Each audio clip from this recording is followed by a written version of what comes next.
way. It's about framing. That's where we're going to start. That's where we're like second 2 and 3 of the recording. That's awesome. All right, so welcome to our weekly D&D game. I'm Phil. I have been GMing for about 2 years now, so I have this down. And we're playing the Rime of the Frost Maiden with some homebrew elements. So if we're doing stuff that's not in the book, that's why. And I'm going to ask our players to introduce themselves. I'm going to introduce Steve, who plays Dripper, because he's running a little bit late. So there will be a 6th person in the stream showing up soon. Trish. Hey, I'm Trish. I play Aramanthia, who is a Dragonborn monk. And I am a sister to Carissa's character. Yep. Carissa. Hi, I'm Carissa. I play Beelzebub, who is a tiefling warlock healer with benefits, with bonuses. Today's snacks, and there's plenty of them, are brought to you by Leftover Pizza, homemade mincemeat, Peppermint Arrow, Mitchell's Apple, and of course the good Jelly Bellies. None of which we are sponsored by, all of which we would welcome, although maybe not the Arrow because Nestle's owned by Monsanto. Aren't you sponsored? You can sponsor yourself, can't you? How does that work? Yes, I can sponsor us because I made the homemade mincemeat. Yes. We've been in talks with Homemade Mincemeat for a sponsorship for some time. Exactly. Catherine. Hi, I'm Catherine. I play Ocarist, who is a fire genasi sorcerer bard, and my snacks are some awesome saltwater taffy from that place down on White Ave, whose name I can't remember, but they have a lot of really good sugars, so go there. It's a good thing you can't remember the name because they're not sponsoring us. And Spencer. Yet.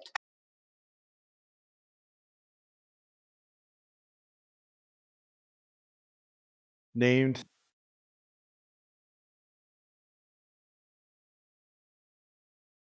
Lots of S's for hissing noises. Yes, which I dig. So we're starting a little later than usual, which means we've already sort of done a summary. But I'll do a quick summary for people who are joining us, if there's anybody. The party has found themselves due to some type of terrible mishap at a festival in a land that is shrouded in constant darkness and winter. They've conducted sort of a lightning tour of some of the 10 towns and have discovered that things are just not going well. There's strange creatures wandering the frozen wastelands. There's a new sort of cult that has sprung up, trying to placate the apparent cause of the winter. But nobody seems to know how to do that effectively. It's sort of slapped together. Recently, the party has accepted a mission to rescue a missing wilderness guide named Garrett. Party found the wilderness guide. As soon as they found him, they also found the creatures that had been stalking him to eat him, fought them off, and triggered an avalanche. And so we will begin today's session back at base camp, where the avalanche has carried people fairly close to, with the party having the opportunity to now have a discussion with Garrett, the wilderness guide, along with their other wilderness guide, Garrett's competition, whose name I have misplaced.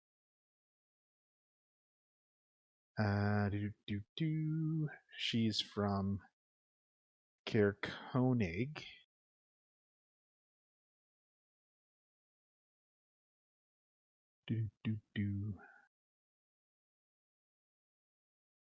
Jathra. Please tell me her last name is Tull. No. Jathra Fairzash. Although Tull would be funnier.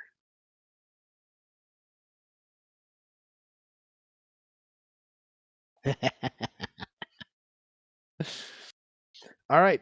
So you heals. You dig yourself out of the avalanche. The rest of the party catches up with you a few minutes later, and you're back at the base camp with Garrett. What would you guys like to do? And Jathra. Okay, who's really hurt? Is anybody really Good hurt? question. No, I'm at full. Did we heal up? You're the only one that went down the mountain. Yeah, I'm still okay. To some extent. How long do your spectral arms last? 10 minutes. Yeah. So technically, as you stalk back to camp, you still have these two glowing draconic arms hanging over your shoulders. They helped me get up and down the cliff. Yep. I think.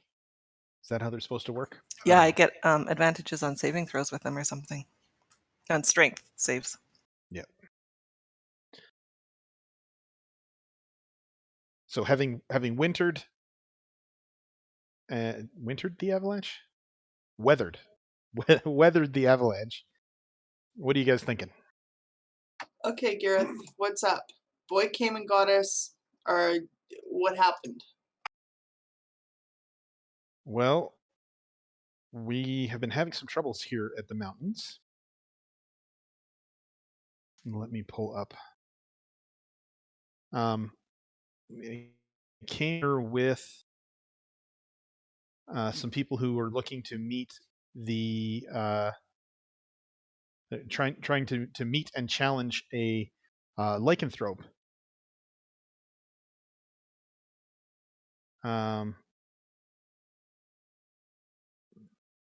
Gareth.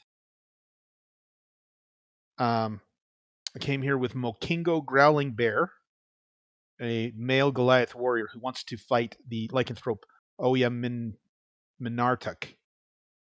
Perilu Fishfinger, a Lightfoot cleric of Yondala, which is interesting because that's Yandala. who is Mokingo's stalwart companion, and Asterix, a female tiefling who mumbles and swears a lot, but that's about all that Garrett knows about her. The rest of the party, we got closed in on by a Yeti. I managed to have it chase me and keep the rest of the party safe. So they're still up in the mountains somewhere. Wakindo. Mokingo, Mokingo.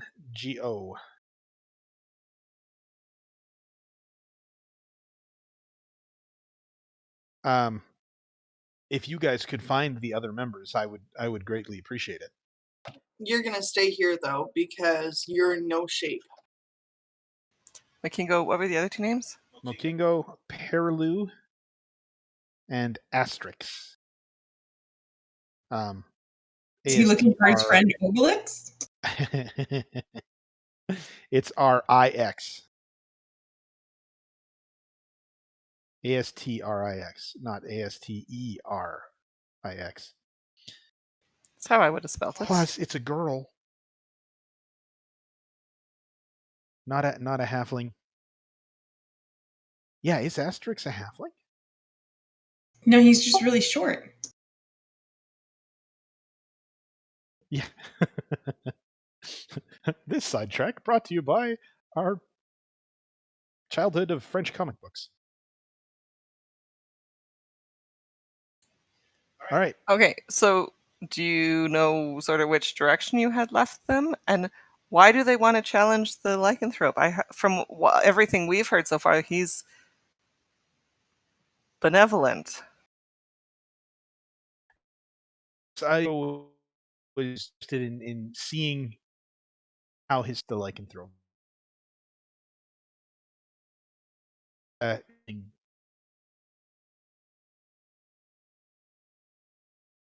is having trouble? Am I cutting out?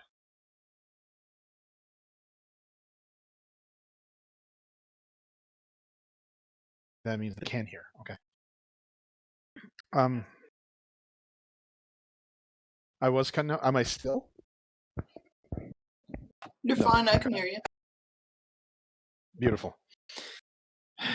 There's a lot of stuff happening on the internet here, so I apologize. I guess it's too late to apologize in advance for any jank. Yeah, he just wants to fight Mokingo to see how he measures up as a warrior. Oh, okay. Mokingo wants to fight Oya Minartok. Yeah. Yes. Oyamminartok. Oya Minartok. The only thing I got wrong was the O instead of the U that I had. Nice. I think they put a lot of these names in there just to mess with people who buy the modules.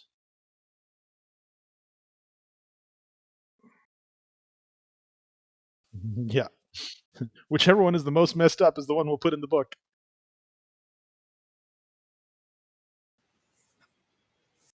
So when you ask what direction they are, he sort of points up towards the peak of the mountain. It Just says that local legend holds that Oya Minartok ranges all over, but that the peaks of the mountain are sort of inhospitable to normal creatures. So they thought that that's where Oya Minartok might have some type of a lair. Jathra, are you okay with him staying here with you? And Boy too, I assume. Absolutely. Thank you. That's Yes. one less worry we have to have. Remembered the girl voice. Yay. I keep remembering that I'm supposed to be in like the deep baritone. Mm-hmm. Voices are hard. It makes watching Critical Role yeah. I'm like, how do they? Wow. Okay. Yeah, I know.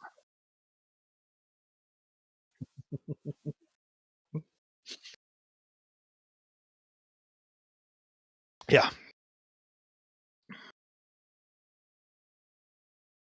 Catherine's slightly above us.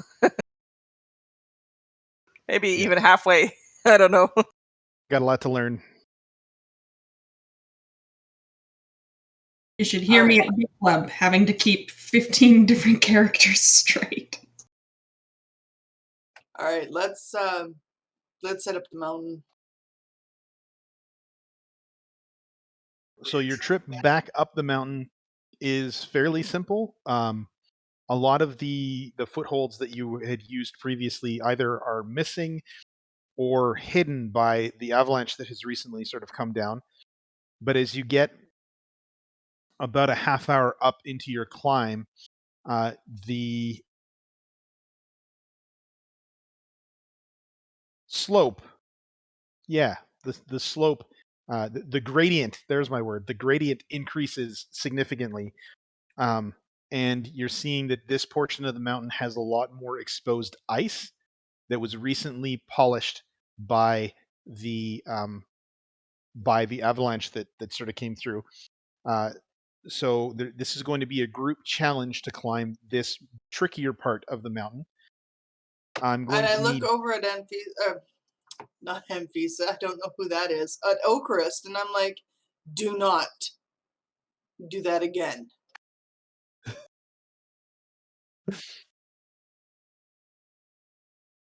Yeah, yeah. How loud do you say that? I like where your head's at, Spencer. All right, so I will need strength checks from everybody. You said half an hour, so my arms are gone. Yeah.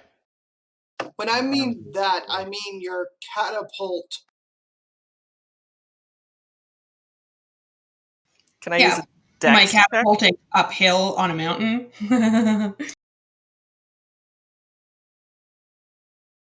The DC isn't super high.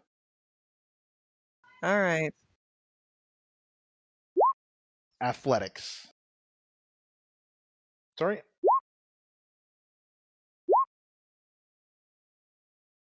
Okay, that's fine. Your athletics would be better, right? No, it's the same as a +4. And then I need one from. Yes, heals. That's 3 successes. I'm not gonna roll Dripper because the 3 successes is what you need to continue. So you spend 10 or 15 minutes scaling this sheer portion of wall. Eventually, you crest up over a ledge, and you find a little bit of a ledge where you can take a rest. It looks like there's another section of wall that you're going to need to climb to continue making your way upwards. So after you guys catch your breath, I'll need another set of athletics checks, please.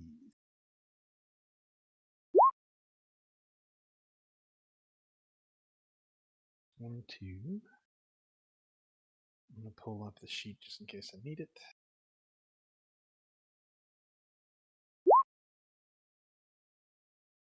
Keeping in mind, Ocarist is drunk.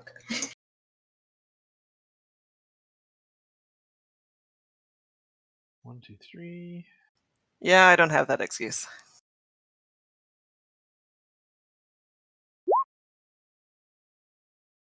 Uh-oh. All right. So as you try to make this section of the climb, there's something about it that you guys find quite challenging.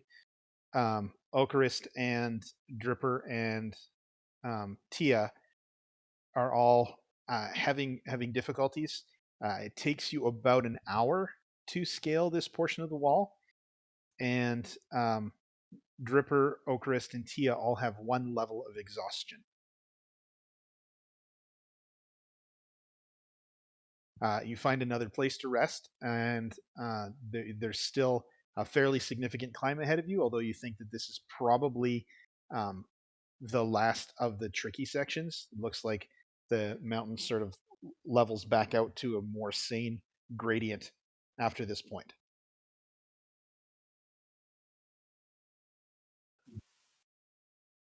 Dripper's pretty light, yeah. Do I have his weight?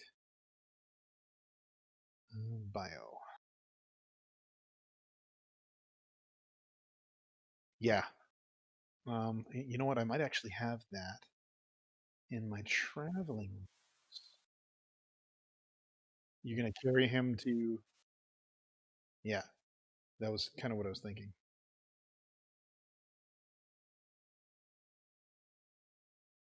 Darn it. The party weighs 750 pounds.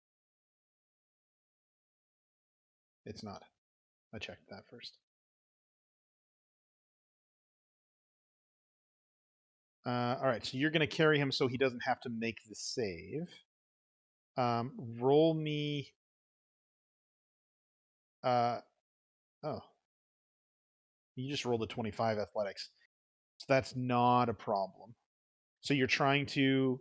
You would have seen him struggling and you would have picked him up. Do you want him not to have exhaustion?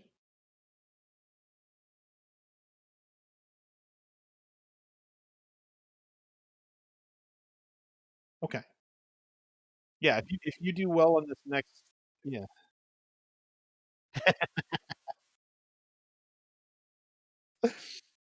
Make him a harness. Echoing through the.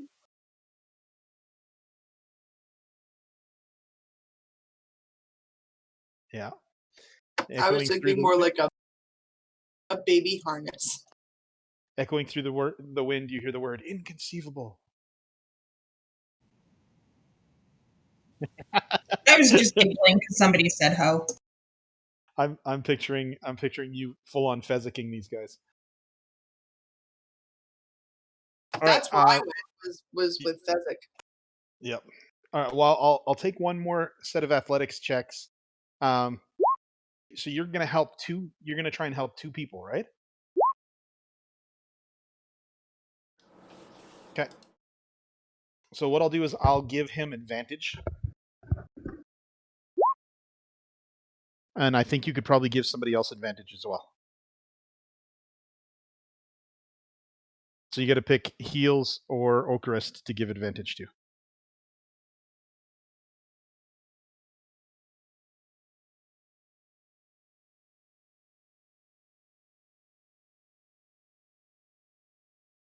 And I do too, but I rolled well.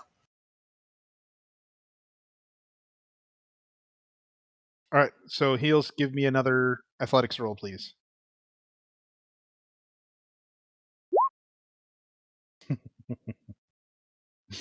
It was better. So that's 1, 2. Orcarist, I need an athletics check from you.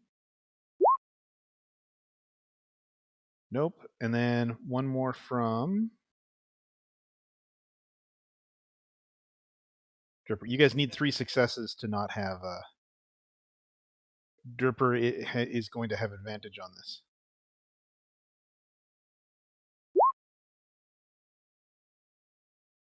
$12 is enough. All right. So the last portion doesn't wear you guys out quite as much. Silicy,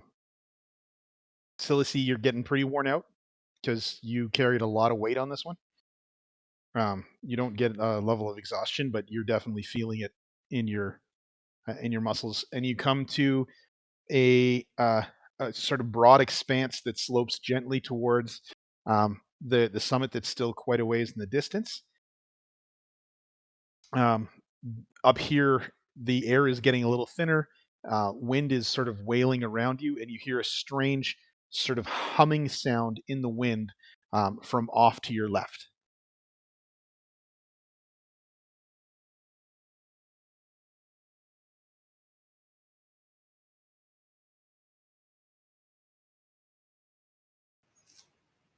Is there any way we could recognize the humming sound? Like, is it? Sure. Roll me a survival check.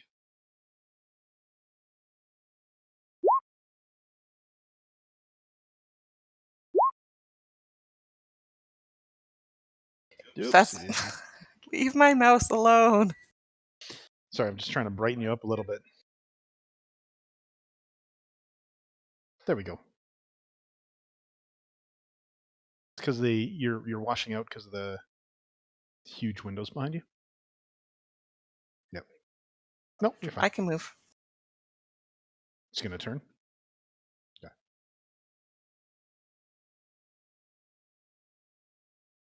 Wow.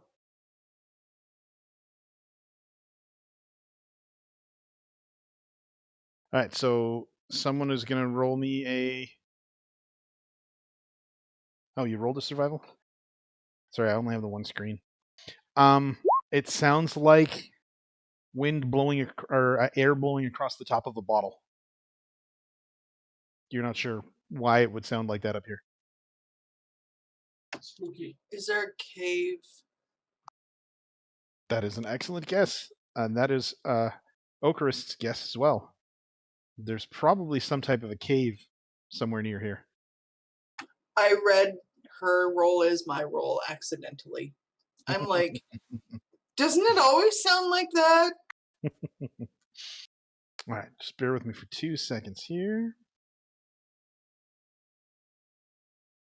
Heals. Is that better? Okarist. Oh, you look gorgeous, as Yeah. always. Still. You do, in fact, find a cave. And it looks something like this.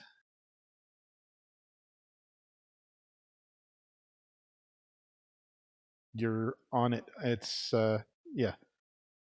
Find yourselves on the map.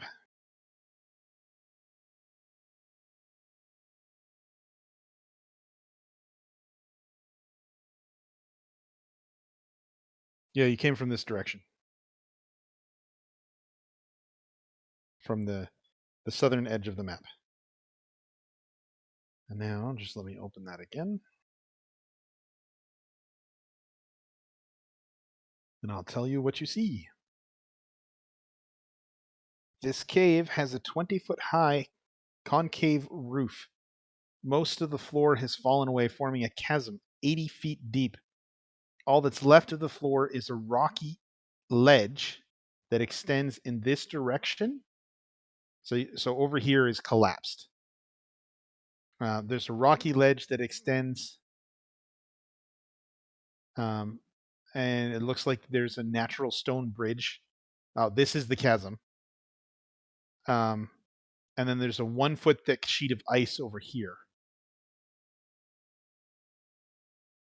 So you can choose to go this way along the rocky ledge or try to go across the sheet of ice. Wait, is this the rocky ledge? And This is the rocky ice? ledge. This is the sheet of ice. Yeah.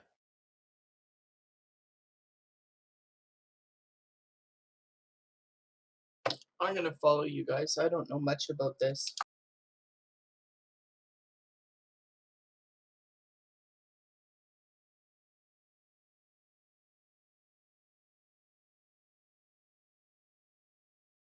You do. You see a collection of bones on the floor up ahead.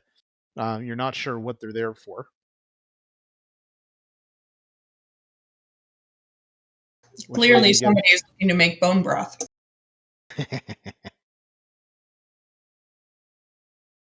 Well, if I go across by myself with a rope, I can probably attach it to the other side either direction. This way looks like it'd be fairly easy to traverse.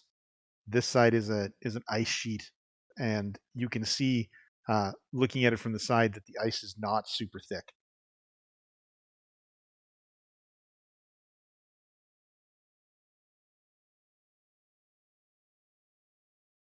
I will roll a dice. Somebody say hi, somebody say low.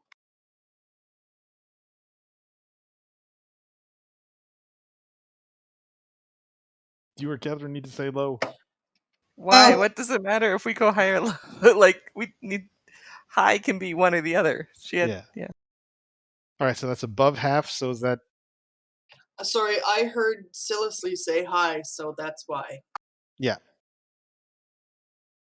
So which way are you think you're thinking left across the ice? Okay. Do you want me to go first? Yeah. Not yet. Needing a couple more levels. But yeah, I will try. Do I need to? I've taken a rope.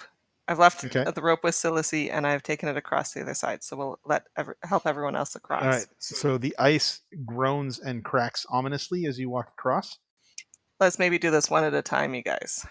but you get across to the other side and you find a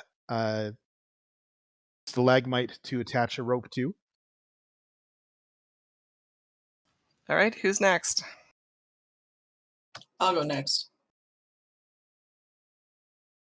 Even if the ice cracks, at least there's a rope to grab. Okay, All right. so I'm So you gonna travel. go up one more so that way I'm not blocking the path for whoever is. Okay. Roll me a perception check as you move up there. Me too. Nope, just Heels who's out front. You hear sounds of motion coming from up ahead. Now I'm whisper, going to "Someone's go ahead. coming."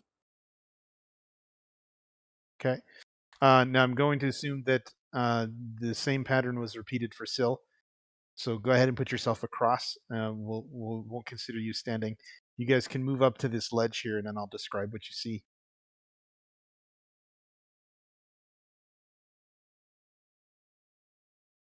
And go ahead I'll and move spread up. yourselves out on the ledge. Okay. All right. As you enter, you're about 10 feet up from the lower rest of the room, and you see sitting in front of you with her back to you a large white furred creature with horns.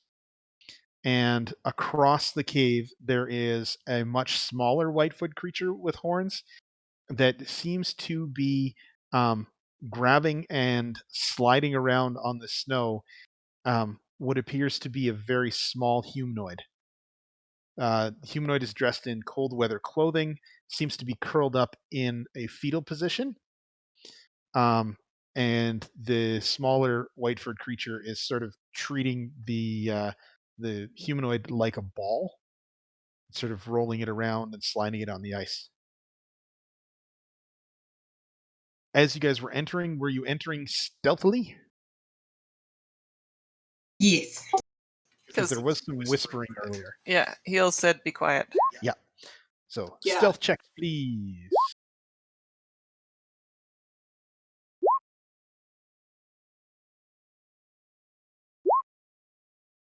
Beautiful. Finally, something other than a 5. You did it. That was a 13.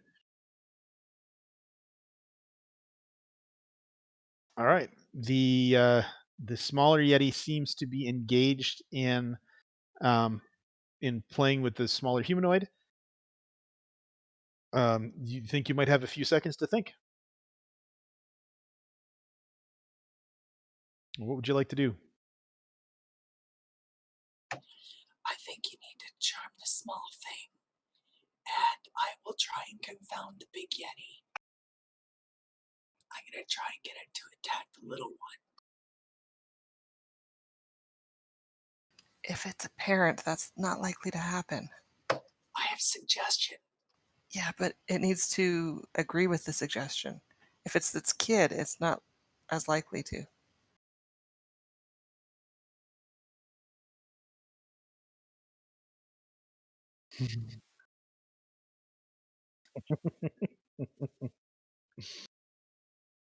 Yeah.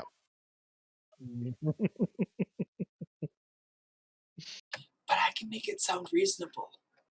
Okay. This is going to be interesting. Okay.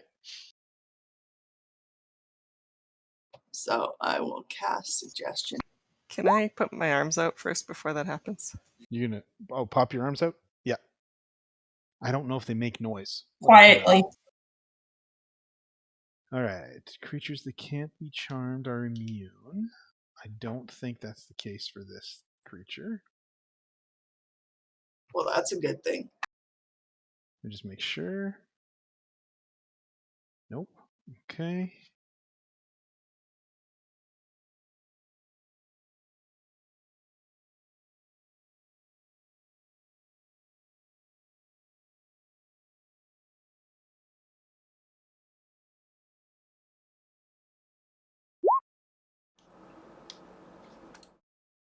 Okay.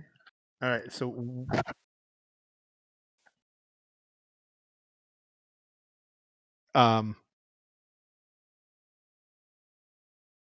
you are unsure, but you imagine that living in sort of frozen wastelands, it's probably developed its own form of language.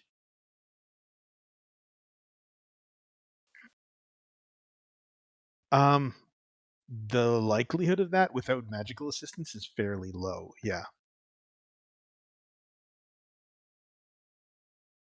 Hear and understand you. Okay, so what are you suggesting to this Yeti? I'm going to suggest that it should take out the small one because it's eating up all of its food sources. And if it wasn't with him, he would be king of the mountain and could have all of the food and not have to share it. Okay. So as you suggest that, the creature that was sitting on the ground sort of turns around and stands up to face you. It is at this point obviously female, and it growls deep in its chest. You get the feeling like it did not understand you, so it's not even going to have to roll. But I will take initiative rolls from people, please. It was a shot. It was. That would have been fun if it worked. All right. Maybe if you're gonna, it needs discipline route, it might have worked. Oh, good call. Spank that baby. Did that go? How dare Yes, it waste its food? did. Stop playing with your Okay. dinner. Yeah, Let's pump sorry, it I'm trying to get it to right. squish up again. I'm not trying to roll it again. Yeah. Haha. Okay. Now I sorted that out. Now, do I need to add? I should have Yeah. cast comprehend languages first. Then it would have Does com- had to. Does comprehend languages make you understood? Yes. Oh no, Silicity's already there. Who am I missing? I'm missing Tia.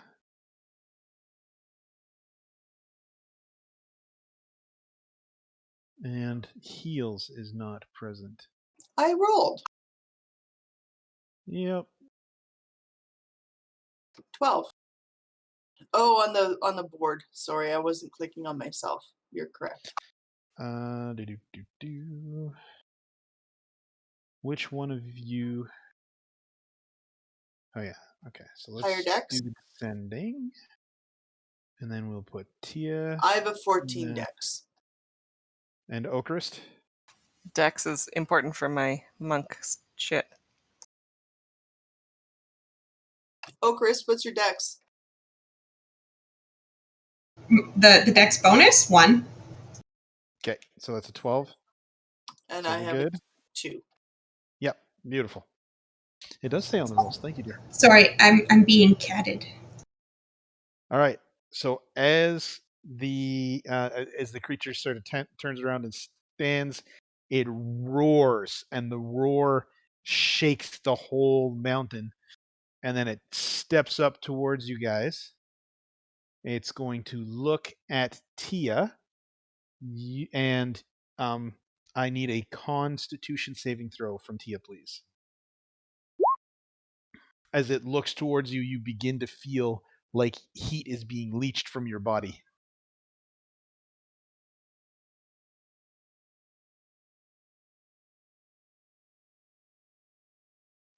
Okay.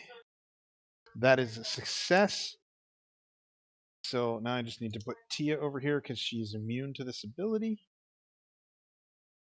And then the creature will take 2 strikes at Tia. And I need...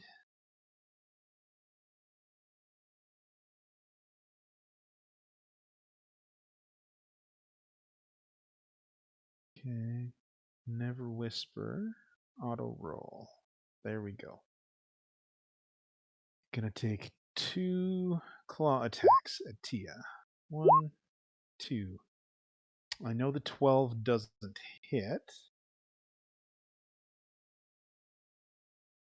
but the 16 will. So Tia takes 13 points of damage, 10 of them slashing, and 3 cold. I don't believe she's got resistance to either of those two. Then it's Tia's turn, and she has run downstairs to reconnect Zoom. So I think we'll probably take a minute or two here if people want to go grab beverages or something. All right. I Pausing for station identification. Yes. It can't go anywhere until the cat moves. It's like the Yeah. law. It's weird not to have Discord up and over to the side so I can see you guys occasionally.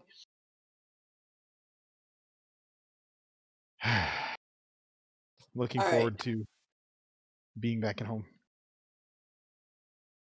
which is a weird thing to say in COVID. Yeah. All right. The new wilderness maps have all been unzipped. That was my Kickstarter from Loki Maps. I highly recommend them. LOKE.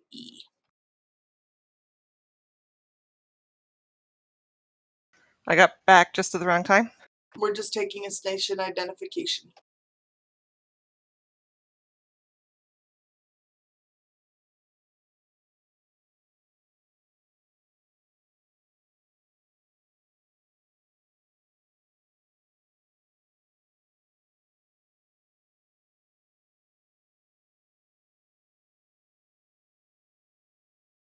And the zip files I've kept there. Some are not unzipped and some are unzipped.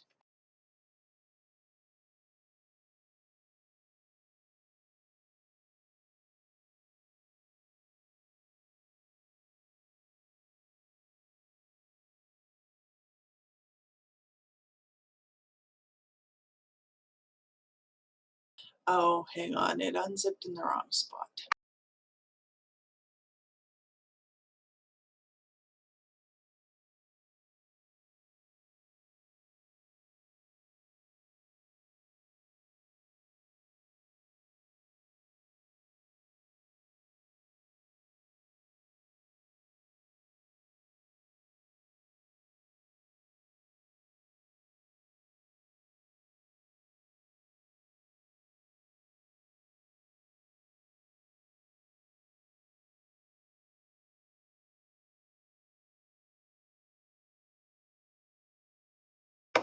Phil, eat your heart out.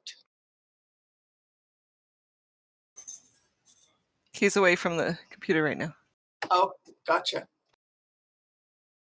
There's hundreds of new files and new icons and things like that. Hundreds of new files. Hundreds of new files and icons that are now on the folder. I've unzipped the ones.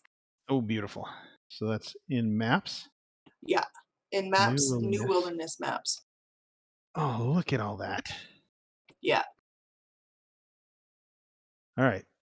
Oh, there are a couple of winter wilderness. Oh yes.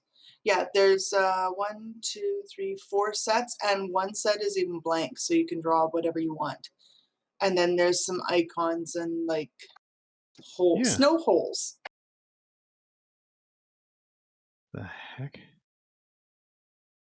And a whole bunch of like tokens and other things. Oh, look at that. And they're designed to be like butted up against each other, right? Yeah. On either way. That's cute. Yeah. And you'll notice some of the zip files say not unzipped. That's the 300 DPI. I didn't want to unzip those because it's too much for the Roll20. Right. So I have not. But the ones that I have unzipped, I have noted they've been unzipped. Cool. Man, this thing that you backed is pretty sweet. Yeah. I like these guys. All right. All right, we're back. Okay. Tia, it is your turn. What would you like to do?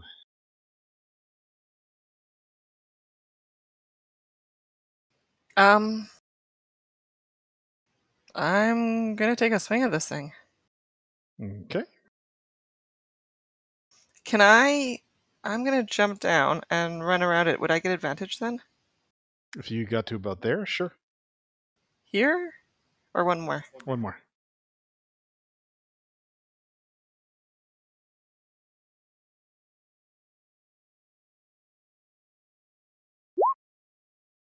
Does a All right. 17 hit? So you run around behind it and slash the back of its leg with your glaive, dealing 6 points of damage. All right, and then I'm going to attack it. Okay. And your first punch from your giant draconic arms connects, dealing another 6 points of damage. The creature sort of chuffs a little bit as you connect. I'll spend a key point and hit him again. Okay. Welcome, Dripper. Hi guys. I'm trying to get my Hey. camera to work. My camera's not working for some reason. Let's pull Dripper into the fight. Just give me a sec. Gotta get And let us know once you're ready there, Dripper. All right. I'm going to throw Dripper in near the end of the fight so you got time to get everything all set up. All right, that's Tia's turn. Heals, what would you like to do?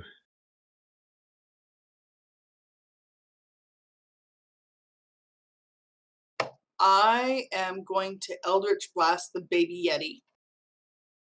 Okay.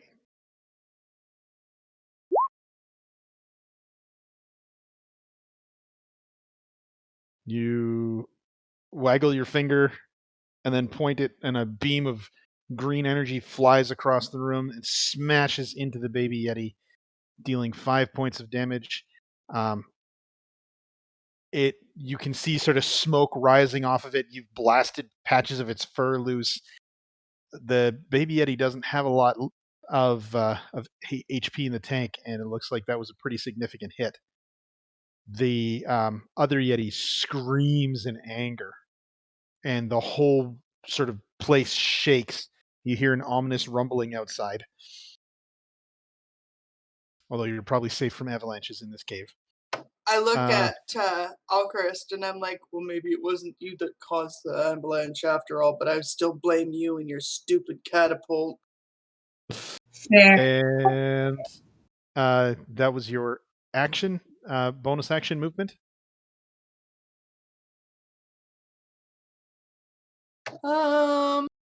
Bonus action. I'm okay for heals. Nobody really got hurt climbing up, so I'm gonna hold on to everything right now. Okay. Ocarist, your turn. With these spears of purification, the prison of your flesh becomes a memory. Okay. That is Scorching Ray. I need 3 of them, please. Yes, 2 to the big Yeti and 1 to the little. Okay. All right, so 15 damage to the big Yeti. The big Yeti sort of stumbles backwards as sections of its fur catch fire. It's looking like you have beat it up pretty well. The baby Yeti is dead.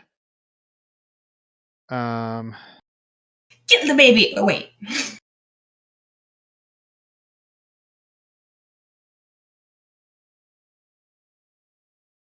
Okay, and Ocarist, are you doing anything else? Sorry, I'm rescuing my computer from cat butt. I am going to inspire Silisly. All right, Silisly, you are inspired. How are you inspiring Silisly? The Tom is Gone song. Excellent. Sil, your turn.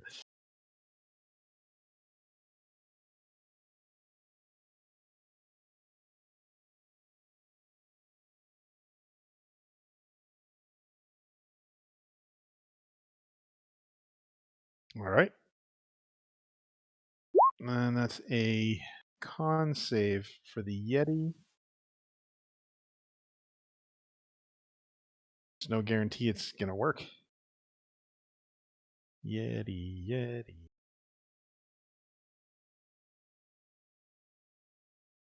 All right, Yeti. Con save.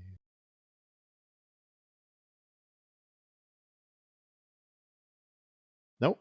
It does not take any damage from the poison cloud that you send flying towards its face. Dripper, you. Yep. Yep. And the creature itself is just over 10 feet. Looks like it would be able to reach you from down there.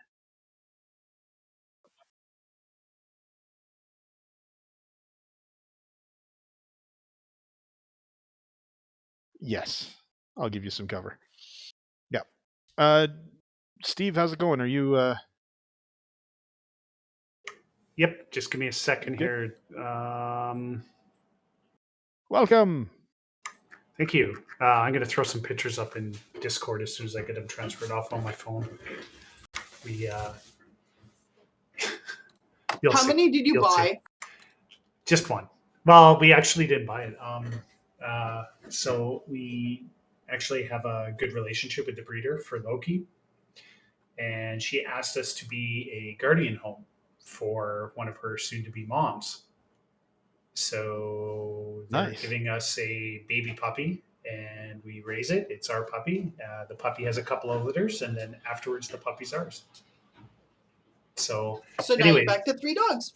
So now we're back to 3 dogs. And so we went there today, and she has, and I shit you not, 30 fucking puppies. 30 puppies Wow. right now. And it just was it. Yes. Yes. Did you? Yeah.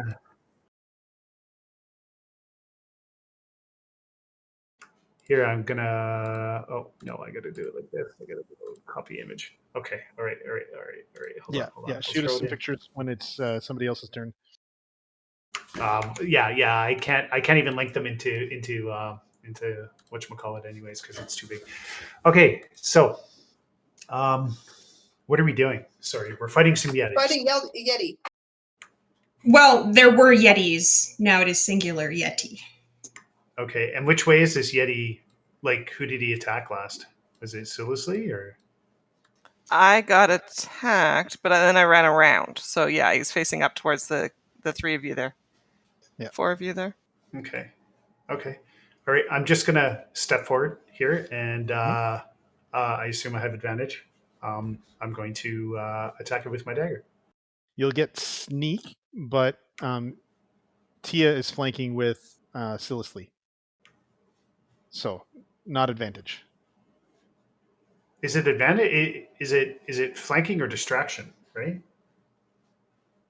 We use flanking rules generally. Okay. Okay. Normal. Yes. Normal hits. Roll me some sneak damage. It's there. It is there. Okay, yeah. That's exactly what you need. So as this creature sort of rears up in reaction to all of the attacks, you sink your blade into it, and it collapses to the ground. The Yeti tyke is dead. The rumbling appears to be getting closer, and as you're trying to figure out what the rumbling is, you notice around the corner an obviously male creature comes stomping around the corner. What's the distance on their gaze attack? Do.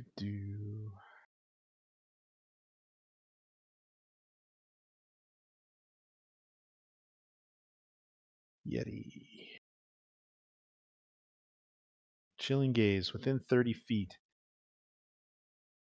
As it sees its mate struck down, Dripper, I'm going to need a con save from you, please. Okay. All right. You take 12 points of cold damage and are paralyzed. You may repeat the saving throw to end paralysis at the end of every turn. You're Okay. paralyzed for the next minute. Oh, 6 And rounds. All right. Oh, I have to say. 10. Yeah. And then it's going to make some attacks against Tia again, because that's the only one it can reach. Well, the other one did. Darn it! Where's my thing? Mountain goats. There it is. Yeti.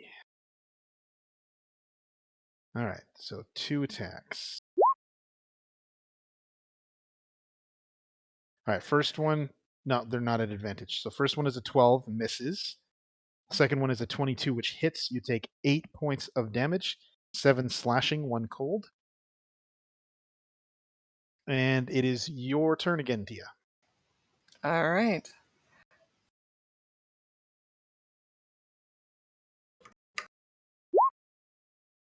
Oh, that one's not at advantage because I don't have someone on the other side.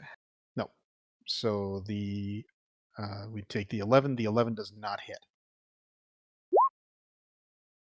The 20 does. And I'll use another key point. Okay. And so does the 17. So you deliver 2 really solid blows to this creature. And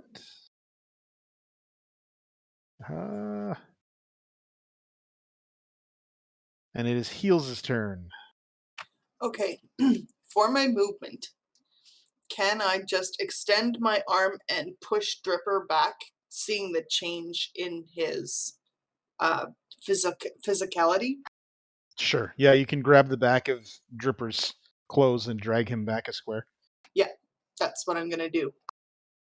Because something's not right there. I don't have time to deal with it, but I don't want him to be up on the front rows. Exactly. Okay. So you grab him, And scooch him back from the edge. I am going to Eldritch Blast the new Yeti. Okay. Point.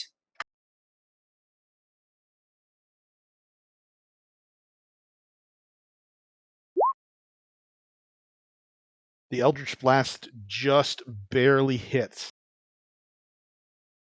So you shake your finger.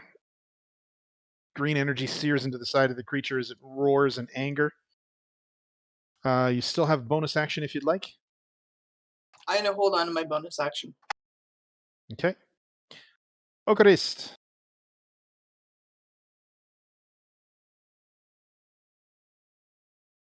Well, it worked so well the last time. I'm gonna do it again, but obviously all three are just gonna go to that Yeti. Okay. Boom, boom. The first one hits, and then it scrambles to cover, and the next two miss completely. Mark off your spell slot. Yep. Okay. And Syl, your turn. Sure.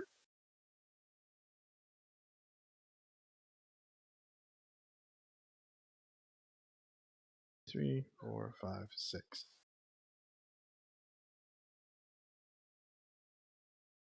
Sure. Give me either an athletics or an acrobatics to see how that goes. Okay, that will only take 5 feet of movement, even though you're going down 10 feet. You just slide down like you're surfing.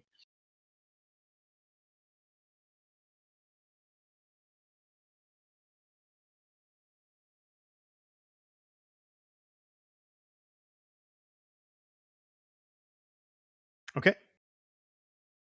All right, so that'll be an opposed strength check. So, yeah, sure. You're like sumo wrestling. All right. Yep. Oh, yeah. D6. All right, so that's a 14 versus a 14. You guys lock as you're pushing against each other, and the Yeti digs its claws into the um into the ice. Doesn't seem to move. That was your action. Anything else you'd like to do?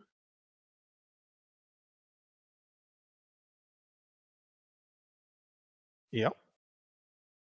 That was good. He didn't throw you across the room. Dripper. Give me a Constitution saving throw, please. Okay, I'm wearing my wrong glasses. I can't even see anything. Hold on. Yeah. I'm getting old. There we go. You're such an old fart. You feel your body start to thaw and unlock, so you will be able to take a move next turn. Nice. Syl, can I get a con save from you, please? As the Yeti focuses in on you. You are. So that's Syl and Dripper are all immune. Yep, I've already got you written down. And then it's going to slash twice at you. Syl, with its enormous claws. 1, 2, a 15, and a 7. Nothing. Something about the strength of or the contest of strength that you had seems to have thrown this creature off of its game. It does not. Yeah. It batters against your shield, trying to get it out of the way. Does not succeed. Tia. we're back to your turn. Awesome. All right.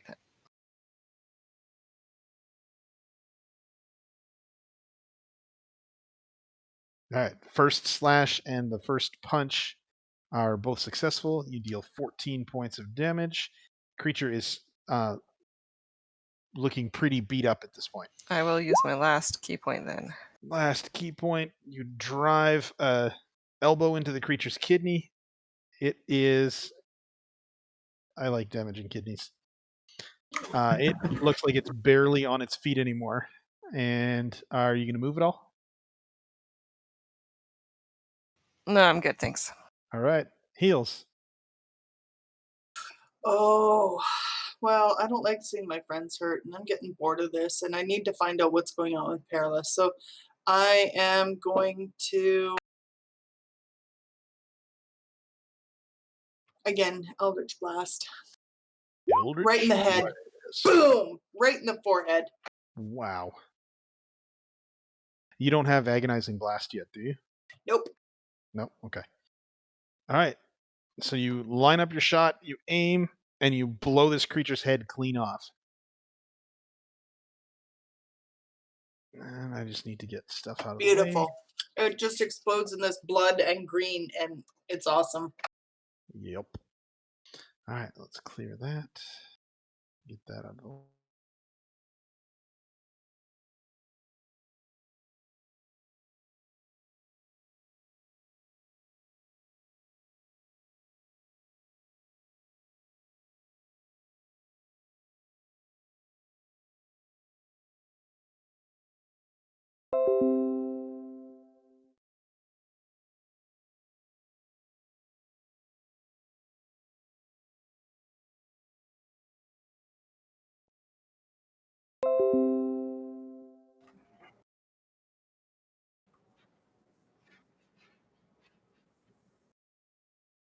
Something for you. Beautiful. It's looking good. All right. As you guys finish off the Yetis, you notice the Perilou seems to have passed out. Checking her over, it looks like she's been beaten up a little bit, but she's just exhausted. You can see deep rings under her eyes. And if you had to guess, you would guess that she has been crying. Well, no kidding. She was a ball for a baby Yeti for a while. I'm going to give her 1d6. Okay. So you see some of the swelling in her face come down. She looks just generally healthier. As you guys are looking around this cave, you spot obviously the two giant dead Yeti bodies, but in one of the corners there is a broken dog sled. Uh-oh. Is there blood and fur anywhere near? No. Well, they would have come in on the dogs. They might have been on the dog sled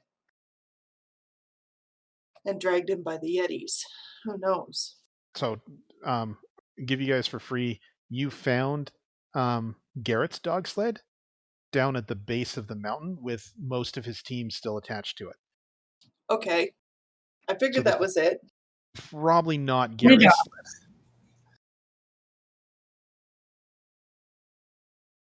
sled. Can I look around the area to see if there's any other clues? Sure.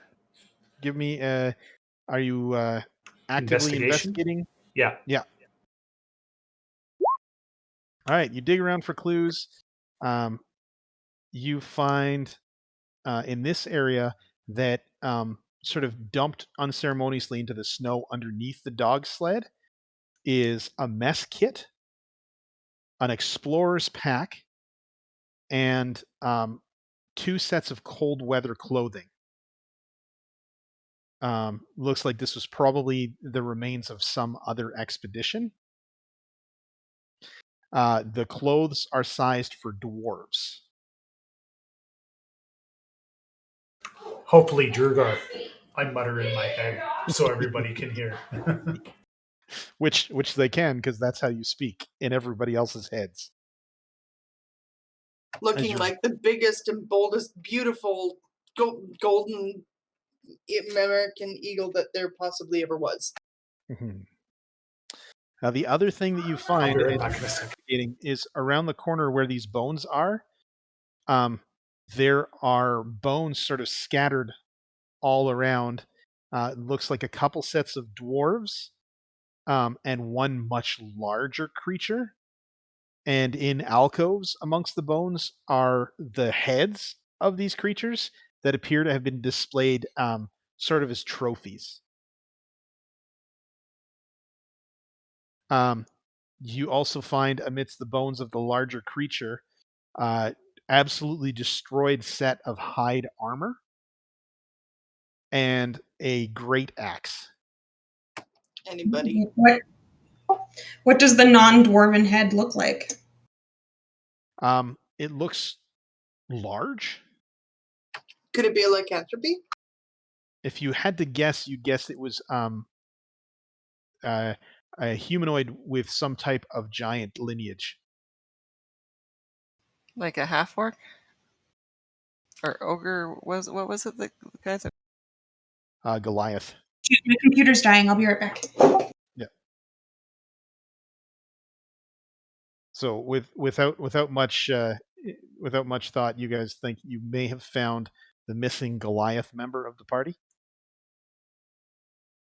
Hide member, or hide great axe. Yeah, okay.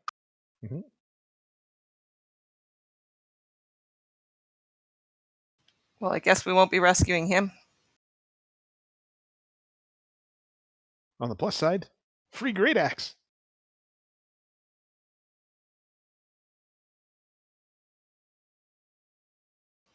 Does anyone need it? What was that? The great axe. I won't use it. It weighs more than I do. Which came in handy earlier when Silaslee was hauling you up a cliff you guys were climbing. All right. Strap the great axe to your back. I think I'll be right back. Yep. I think great axe is similar to a great sword. It's 2d6.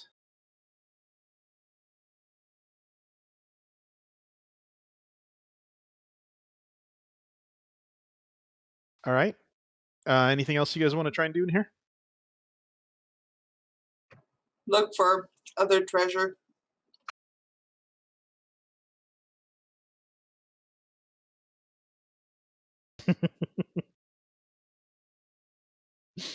When the bard gets here, she'll be able to respond. She'll give that a shot. Yeah. I think she's run to get a charger.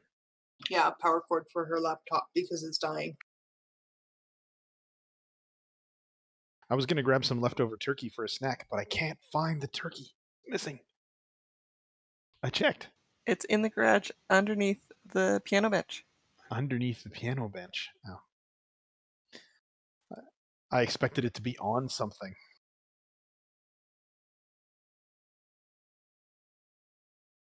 Well, the garage is cold.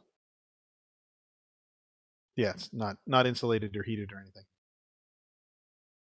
And a large turkey big enough to feed 8 people and have leftovers doesn't fit in the fridge with everything else that's in the fridge.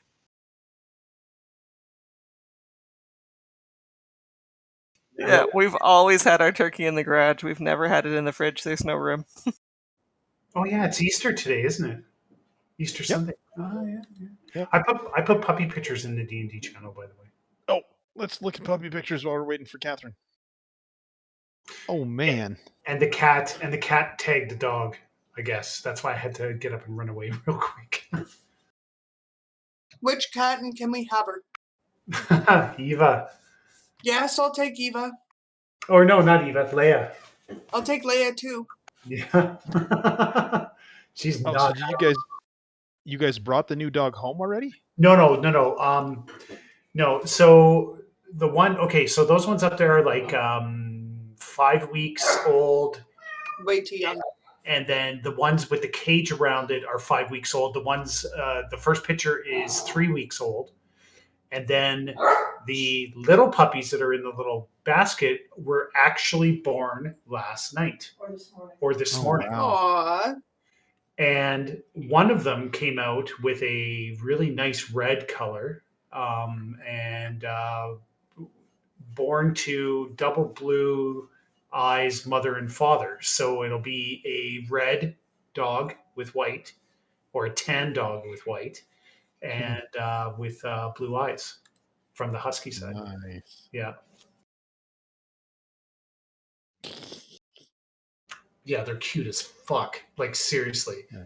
like cuteness overload. You go I'll there. take all the puppies. Yeah, yeah, yeah. We'll take all the puppies. So one of the things about it is that like we said, we don't want the puppies born here at our house, right? Mhm. So when she's ready to give breed. birth, we bring her back to the breeder. The breeder deals with it, with everything to do with it, and then about 8 or 9 weeks later, we get our dog back, right?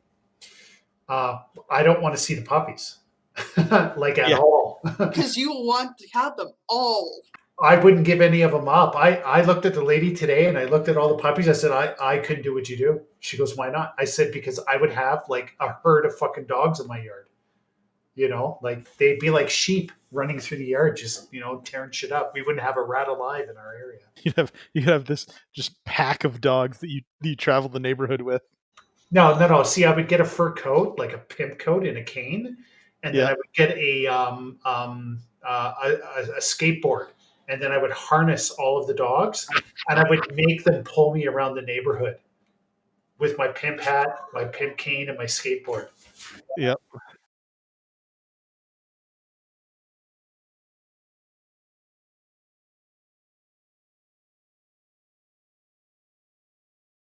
Perfect. That's exactly what I was thinking. So yeah, so I can't. Yeah.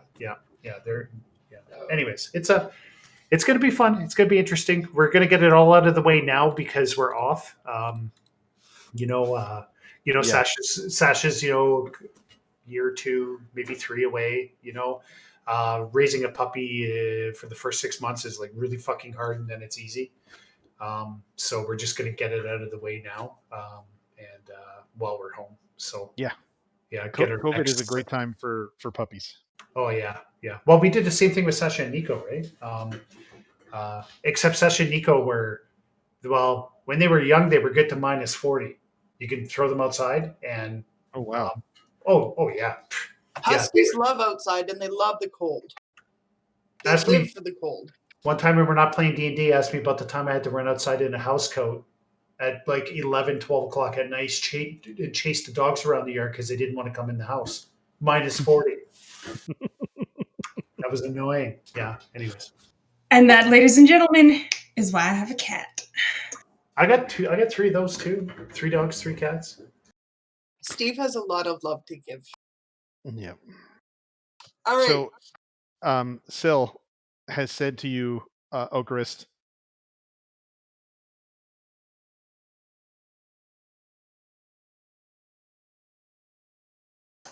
I mean, that did work well the last time, so I am going to wander around kicking at the wall with my boots because my hands are in my pockets because I'm cold. and you kick at the wall in a bunch of places. The problem is this is a very natural looking cave. You do not find any secret doors.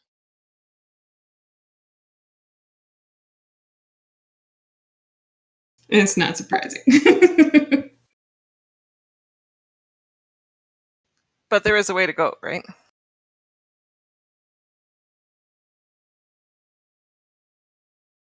Yeah, there's a way to go. You guys, once you're done in here, continue along through the mountain. You come to the edge of a vast and deep crevasse between you and the summit of the mountain. Should we rest first before we continue on?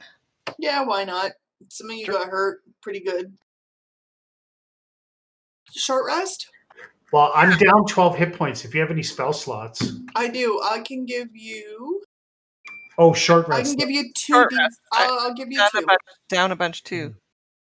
Yeah, Okay, she gets sorry. she Who's gets all her there? spell slots. And I'm her, down 20. 21. I Jerper, can how many are you down? I could use hit dice. I'm down 12. I could use hit dice. Okay, before we have a rest, I will give Dripper 2d6. Give me 1 second. So you get 10 back, Dripper. And now, still before our rest, for my sister, sorry. I have to remember because it's different casting spells, I have to recall which level I'm casting at.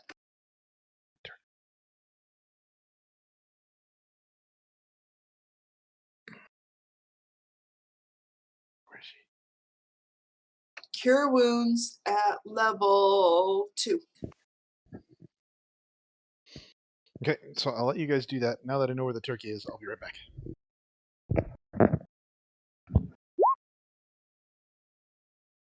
So 16 for you. Thank you. You're welcome. Because I got all of my spells back after a short rest.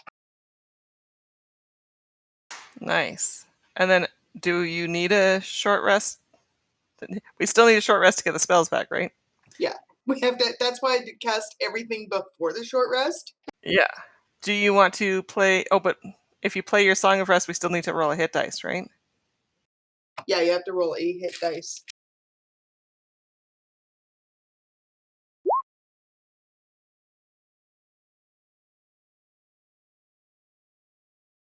Oh, Chris, Yes. are you doing your Song of Rest thingy? Yes, sure.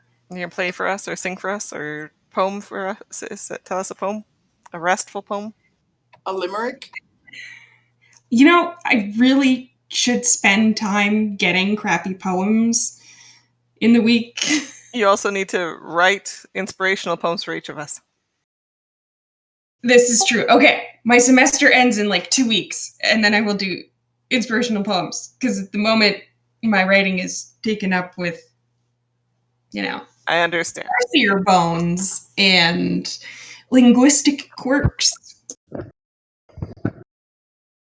All right.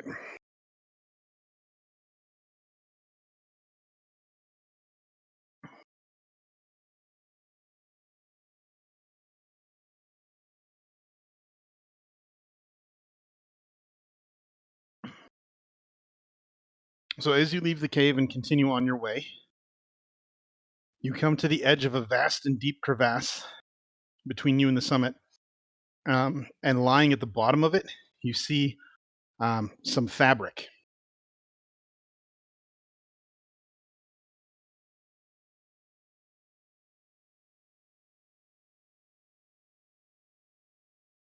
All right. Mm-hmm. What kind of fabric? How far down is it? Looks like it's about 100 feet down. Do we need to send someone down there? I'm curious to find out what it is. But being the healer, it's not always the greatest thing for me to go down. Nope. This is continuing on your trek into the mountain to find the last remaining party member. Yeah. Well, if we have a couple 50-foot ropes, we can tie them together and lower me down most of the way. Okay. I also have So- I have a rod, like an immovable rod. Would that help? Definitely for keeping the rope in place. Yep. Could So attach- I will hand you the rod. And I Right, also so- have some hemp rope. Yeah, I believe most of us have 50 attached to our bags. So And I yeah. also have a silk rope. Oh, okay. All right. So you guys tie some ropes together, click the immovable rod as an anchor, and lower Tia down into the crevasse. Yeah. As you get closer, you guess that the fabric is some type of tent. It looks like it is half buried in the snow, and underneath the lip of the crevasse that you guys were standing on, you see a fairly grim-looking display. A figure in cold weather clothing is sitting in the snow, knees pulled up tight to her chest, and horns are sticking out from underneath the figure's fur-lined hood. Next to the creature are two blue boots that are apparently sticking up out of the snow. Are they good condition boots? Before I get to that, is the person alive? The person appears motionless. Can I check for a pulse? Sure. You lower down. This person appears to be quite frozen. Not frozen solid like the cultist you ran into, but has succumbed to the elements. All right, I will check the second body as well. Grab one of the blue boots and pull. And this is obviously a dwarf, although the dwarf doesn't seem to have a head. We've got a tiefling and a headless dwarf down here. I guess I don't want to yell it up. Speak out loud in case anyone hears me. But actually, I can I use Dripper's telepathy to let the group know? If Dripper is tuning into you, then you can communicate back to Dripper. Yeah. Sure. So she tells you that she has discovered a headless dwarf and a frozen tiefling. Can I check the tent and area? You search the tent and the bodies. The dwarven character has an empty wineskin, a half-eaten block of goat's cheese, and a miner's pick. The tiefling, on the tiefling, you find a potion that it has sort of almost a silver tint to it, but it is transparent, and a spell book.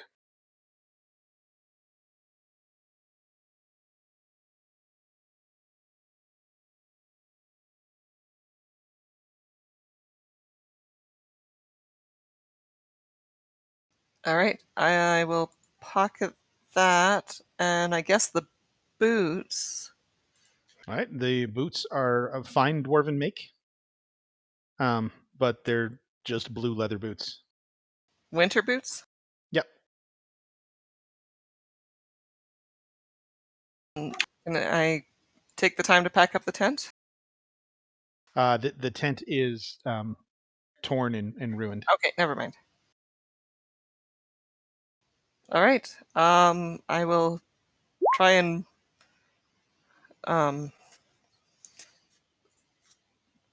shove some snow over these two, and Okay. You bury the bodies. and climb back up. On the spell book, please put mountain climb spell book. Then if you ever ask me what's in it, I can look it up.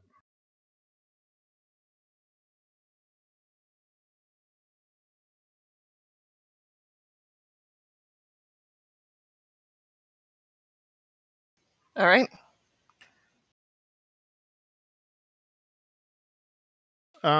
Quick question. What did you guys do with Perilu? Did you leave her behind, or is someone bringing her along? She was. I'm bringing her. Okay.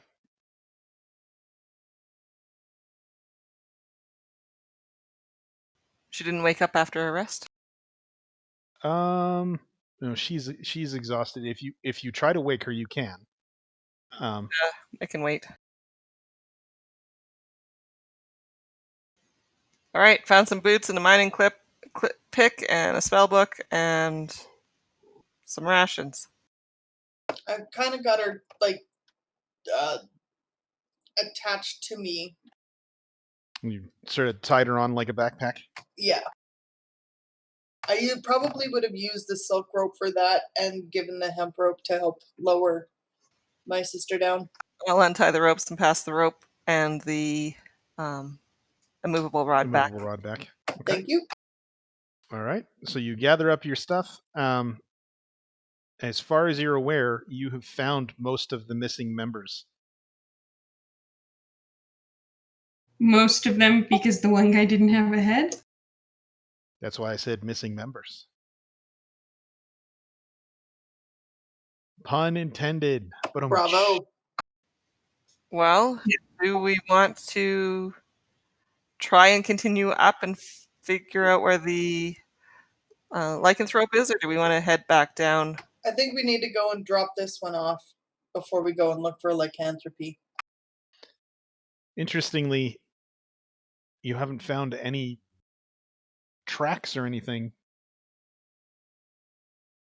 You found Yetis. That's about it. Okay, let's. What would happen if I caught that? If you caught lycanthropy, Yeah. You would be the werebird. Werecrow. I may need a sage advice ruling on that. What happens to Kenku that, yeah. Okay, new mission, guys. Yeah. Get lycanthropy.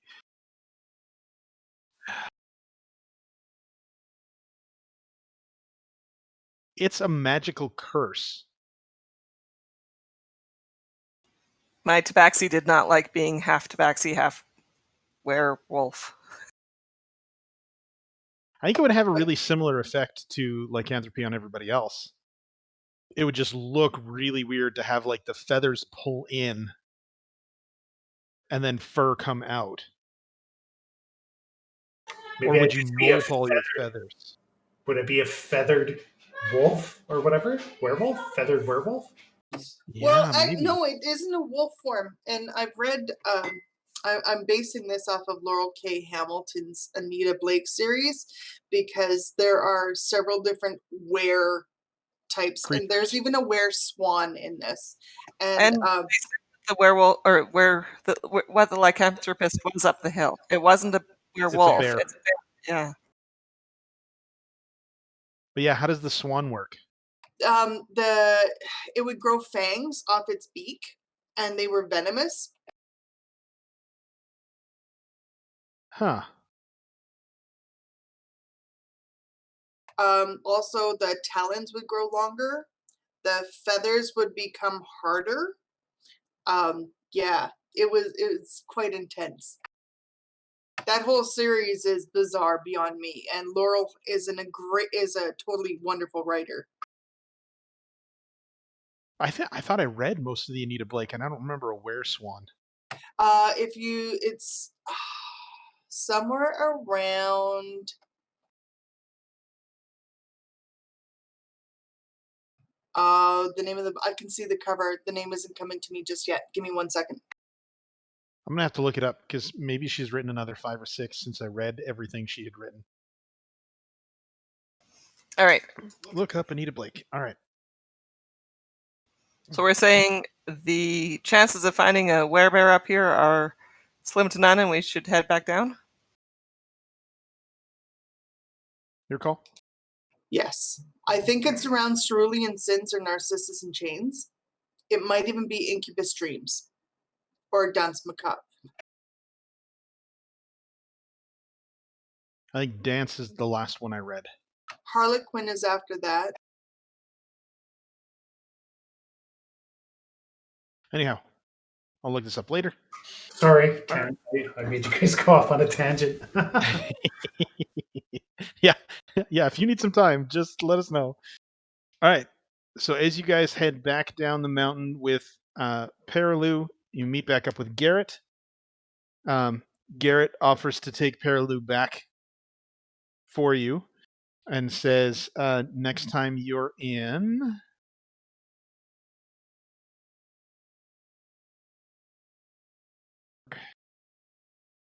Next time you're in Bryn Shander, swing by, and he and his partner will see what they can do for you guys as a reward.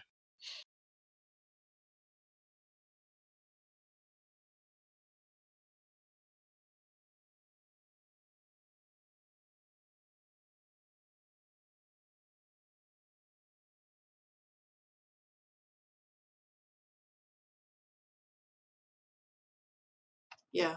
No, it's going to be a while before he gets that. He's got to fix up his dog sled and take it back.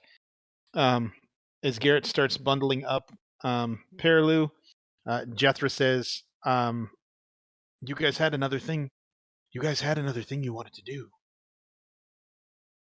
Yeah, I'm looking over the list of quests, trying to remember. You're looking for the hidden Durgar outpost. Yeah. We haven't made it all the way up to the top. We just found the Yeti cave after we were climbing up the ice. So we should probably continue on going up. But we couldn't do that with Paraloo. No, and Garrett says, I agreed to guide them here because the Goliath was fairly certain that Oya Marintok was up here, but I hadn't heard anything to that effect. Oh, what had you heard? That Oya Marintok is nomadic, wanders around, Makes sense. rescuing those that that it feels are worthy. I believe we've heard that same thing, that he wanders through the forests and through the tundra.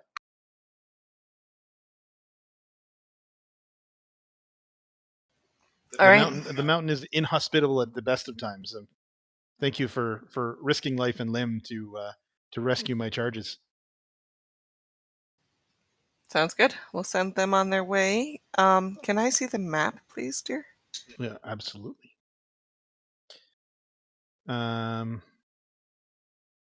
Right, that's how I do that. Boop. There you go. All right. You guys are currently here.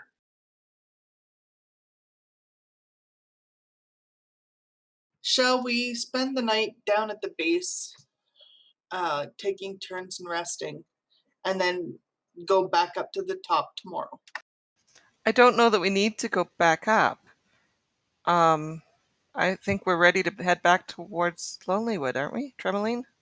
Well, we haven't found the base camp yet. Yeah, it was in the neighborhood of the mountain. You guys spotted some tracks earlier. Go back and check. Well, do we want to do a little bit of scouting on those tracks before if a storm comes in and covers them up or anything? That's actually a very good idea. What do you guys think? We've had a short rest. I think we're good for a little bit.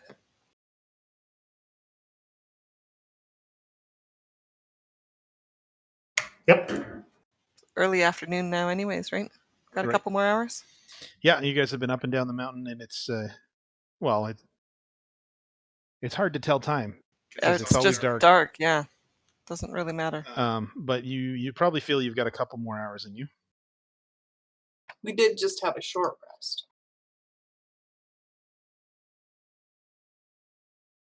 Because you're exhausted. All right, so you guys begin searching. Jethra takes you sort of back to the general area where you had seen the tracks. You begin following those. It's a fairly large tracks. You guys had determined that the tracks you were following were that of an ogre. After a while, you discover that the tracks have sort of petered out, and you're going to have a little bit more difficult time finding it. I need survival checks from everyone, please.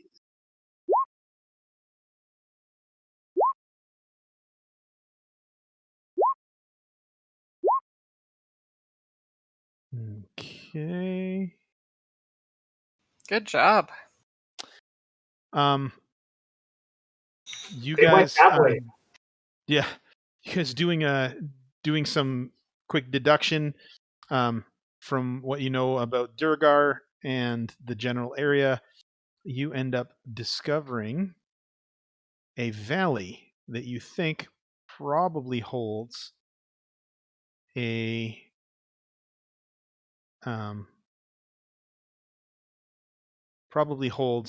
the outpost. It looks something like this. I'm just going to throw you guys on the map so you can see. You're going to be in the southeast corner.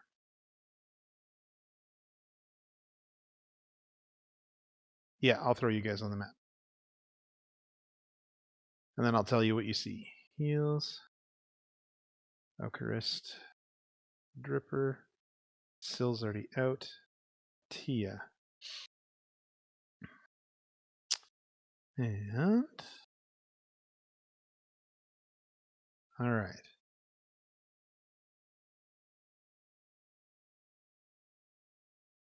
Alright, so you spot a valley with a blocky stronghold bereft of warmth or charm that seems to be just on a hillside in roughly a crescent shape.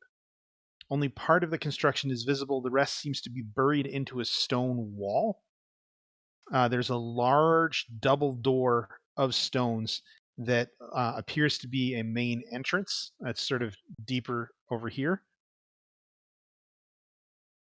The terrain leading to it slopes gently upwards, is covered with fresh snow, and it looks like a stream used to flow out. That's what you see sort of in the base here, but it's frozen solid. And that's a road? That's a stream. Oh, the other one. Up here? Crossing. No, like there's a bridge over the stream, like right here. So all the way up here, is that a road? It looks like some kind of road. At some point there was a path there. You can see two other barred openings in the stone wall. Closer to you, but separated from the rest of the stronghold. Over.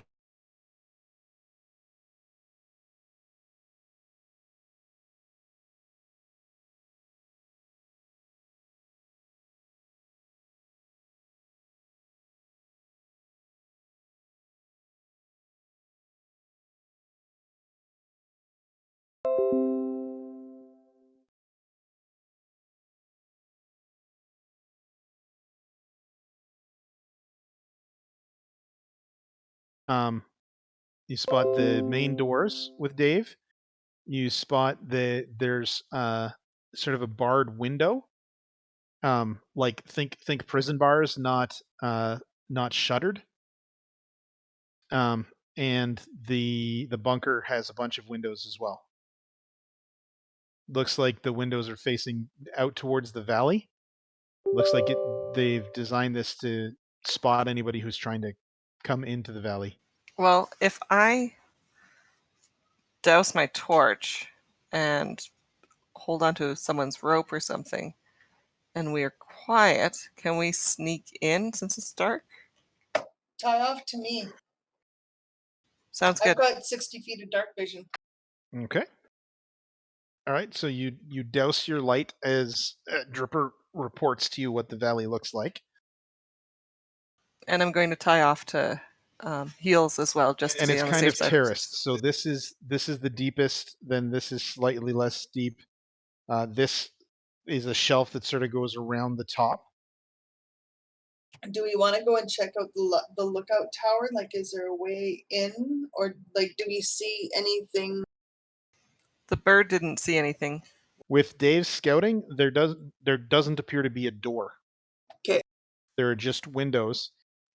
Dave thinks that there is a creature in here. Okay.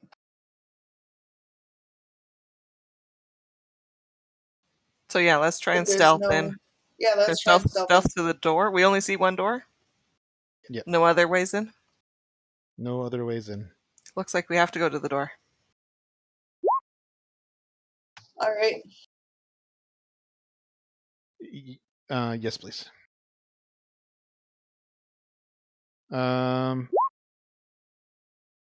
What does exhaustion do? It's ability checks, right? So disadvantage on for anybody who's exhausted, which would be Dripper and Tia and Heels, right? No, I made mine. I wasn't You exhausted. made yours. Who was the? I got Ogre, 3 of you. were you? Ocarist, yeah.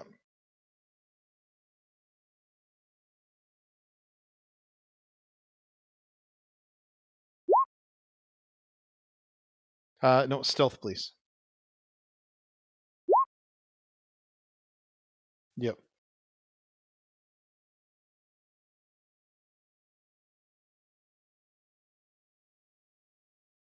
Mm,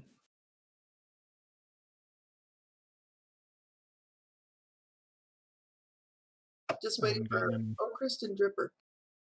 yeah.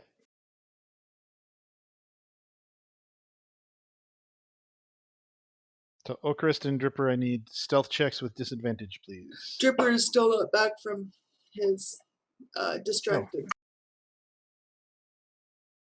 Oh, I thought he was back a while back. No, he got he had a phone call. Oh, Oh, okay. he's just coming back now. He's got to roll with disadvantage for Welcome. survival. Roll a disadvantage stealth Stealth. check, please, Dripper.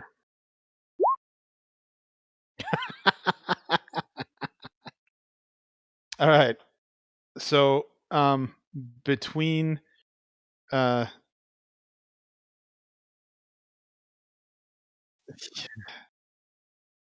pretty good. Between Dripper and Tia, that's and heals, that's more successes than failures. You get the feeling that the noises that you've made have caused the people to be sort of on alert, but you haven't been spotted. Now, stealthily, how are you guys trying to sneak in? You get a feeling that this, yeah, move yourselves where you think you'd be sneaking. Okay, so this is terraced. Is it terraced like every 5 feet, or like how? What's the difference in elevations? So this is 10 feet down from here. This is 10 feet down from here, and this is the bottom is 30 feet down from the top. Okay, cool. So I'm tied off to Tia, and I would be quietly creeping along this line up here.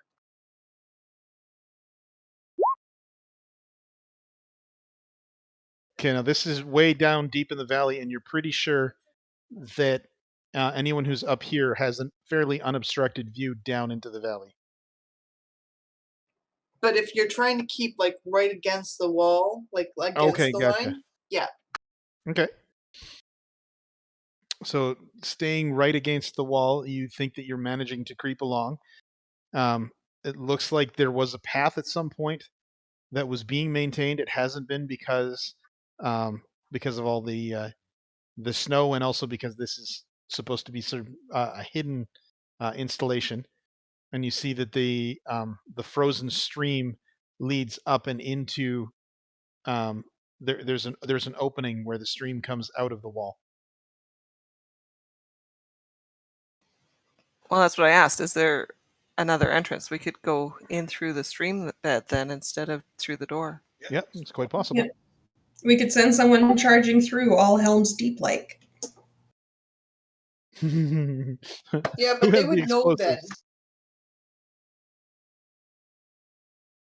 All right, so the plan is creep up against the walls, keeping out of sight of the bunker, and head up this way.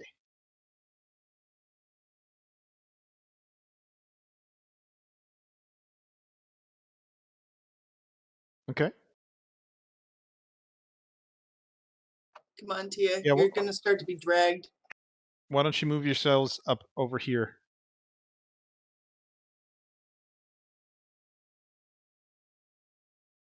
Because I like that plan. We just sneak by Yep. the tower. Yeah. Well, double 20s. That's not a thing you see often. Should buy a lottery ticket. Yeah, and just bring your D100s and roll your numbers. That is a fun idea. There's actually an app you can use to do that. Then you just go and you scan the QR code and then you pay for your lotto. Again, sorry, sidetracking. Here we are. We're following the stream bed. All right, so it looks like the stream bed leads into the fortress, and you see what seems to be some firelight glinting off the ice. How big of a hole is it? Like, is it? It's pretty small. It's going to be a tight squeeze for you guys, but you should be able to make your way into the fortress that way. I'm down. Yep. The path leads to a well that was in use at some point. It's this sort of cylindrical. The climb up through the well isn't super difficult, and you find yourselves in the courtyard. Go ahead and move in. In a pen along the side here, you see 2 large goats and a really unhealthy looking ogre that is in a metal pen that is closed.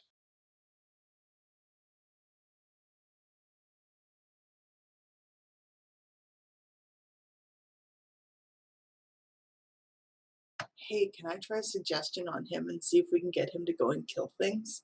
On the ogre zombie. Um, That What? was my I'm sorry, low did you thought say that ogre I asked for zombie? everybody. Yeah, an ogre zombie. I'm asking everybody's opinion in our group, or should we just take it out? Good question.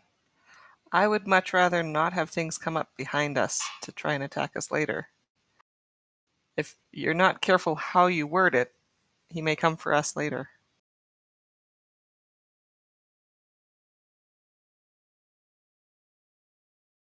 Okay, what if I say something along the lines of, we're here to help you be freed, but you're gonna need to kill your captors alongside us.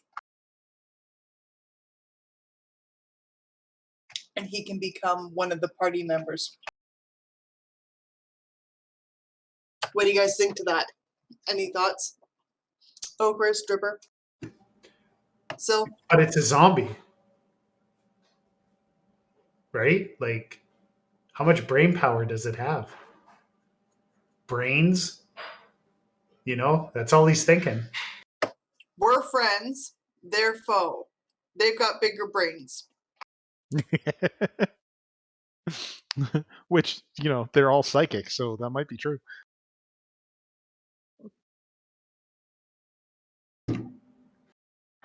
So what do you want to do? You want to suggest it or whatever, and then open the cage. Well, let's see if it takes place first, because I'll just step close to the cage and see how it reacts. The cage is locked. You can determine that fairly simply, and the ogre is fairly unresponsive. It's just sort of sitting at the back of its cage. If only we had a rogue that could open lock things. Gosh, that would be handy. Fine. We'll leave it in its cage. It's locked. It's not going to come up after us. I'll save the suggestion. And For some Durgar. yeah. All right. Do we see any doors from where we are? You can see a door on this end of the courtyard, a door on this end of the courtyard, this large door, and there appears to be a passageway over this way. I say let's do the passageway because doors are noisy.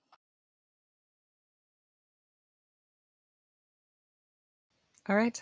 Tracks. We'll follow Who you. wants to lead? Sil leads, and I'll bring up the rear. Okay. And All we'll right, untie from each other, and or do you still want to be tied to me? Oh. so Is there dark? any light in here? You said something about fire. There's a little bit of torchlight in this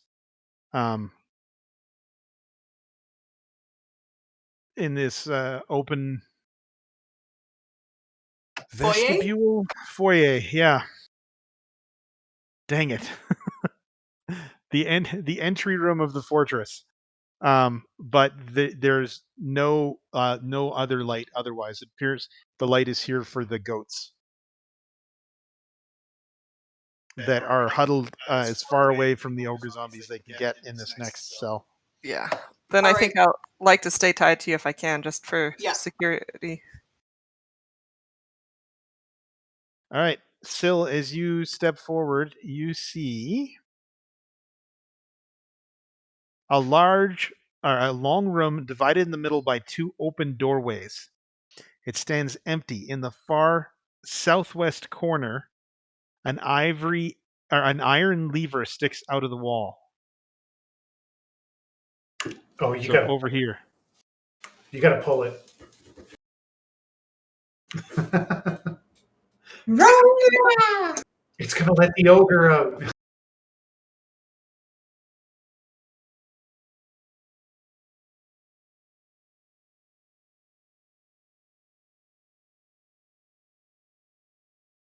Yep. Try the door before the lever.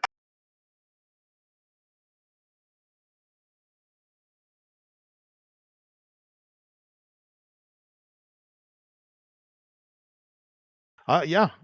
There's a fairly obvious handle.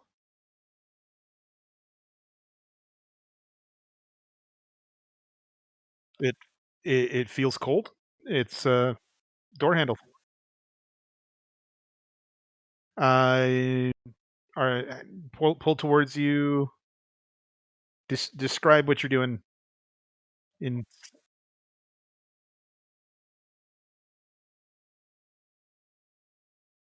okay.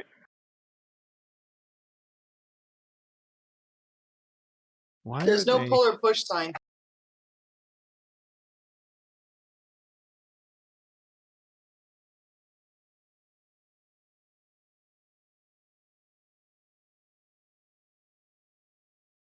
All right.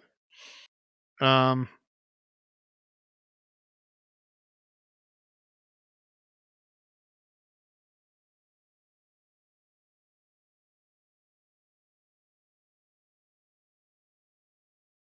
Because the scale of this place is smaller. You guys are not the same size as the ogre zombie. I was wondering why the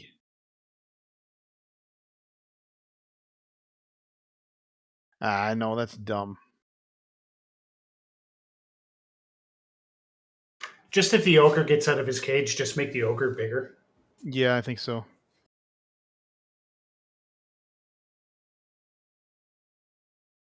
Just bear in mind that the fortress is, twice the size of what you're expecting from the map. I'll just make the other All right. guys normal size. That makes more sense to me. All right, bear with me for 2 seconds as I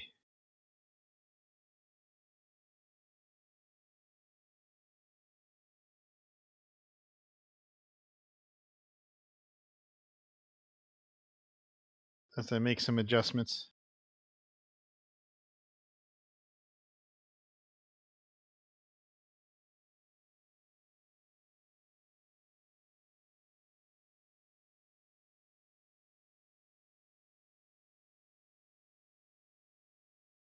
It's one of the few things I've been disappointed about with this module, that they didn't fix this to be the right size.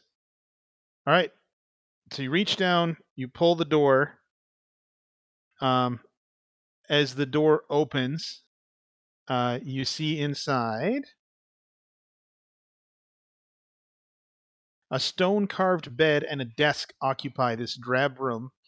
Atop the desk are several shards of blue crystal, as well as a crumpled-up piece of paper. Burlap sack is draped over a glowing object that emits colored light that shifts from blue to red. There also is a Duergar in the room, who, as you enter, swells in size to twice his normal size. I'm going to move him over like that. And I'll take initiative rolls, please.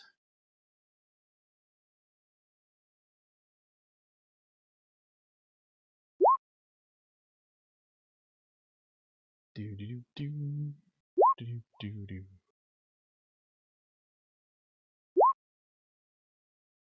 Actually, I should be able to find his sheet on here. Nildar.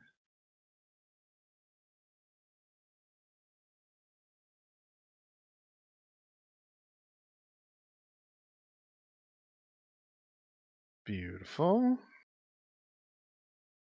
As you enter, he swells to twice his size and yells, "Who goes there?" Tia, your turn. Oh my.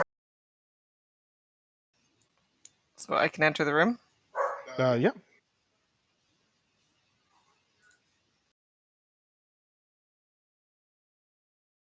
It's getting crowded in the room. I guess I will attack. Okay.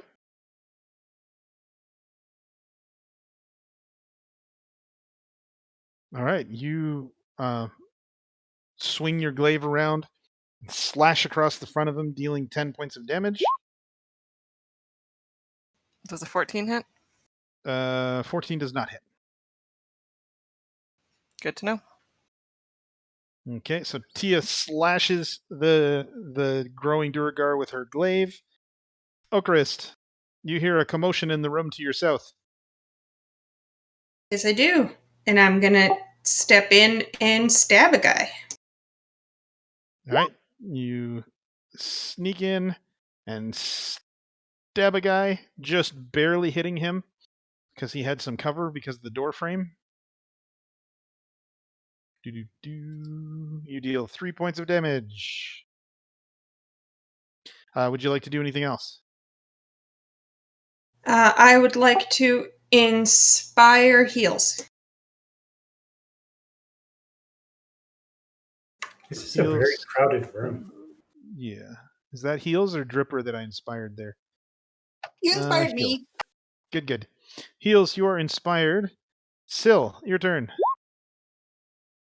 You swing with your warhammer, and he catches it with his war pick and thrusts it aside. That was very close.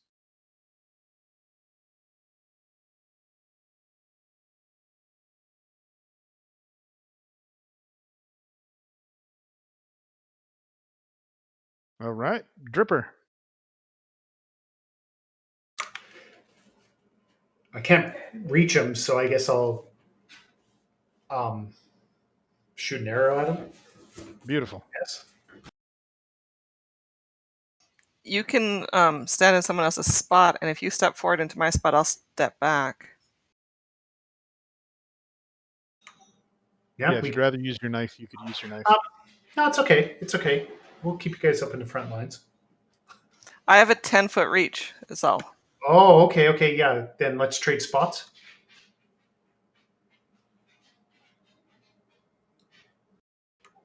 And I'll stab it with my knife. Would I get sneak attack damage on that? Because he is distracted, right? You know what? Given how much you guys have piled on, yeah, I'll give you advantage on that. Advantage? And sneak. Definitely sneak, but if we had the right size room. Yeah. All right, so Tia slashes. Okarist comes in and stabs with her rapier. Syl flourishes his warhammer, or her warhammer with panache, but doesn't connect. And then you sort of shank upwards into in underneath where the glaive slash had happened, and you kill him. One round. Yep. Well, you guys snuck into an office where there's one Durgar when you guys handled 5 of them earlier. Is there any way that we could tell whether or not he sent out a psychic alarm to the other Durgars? Would Dripper have known that? Dripper would have probably heard something.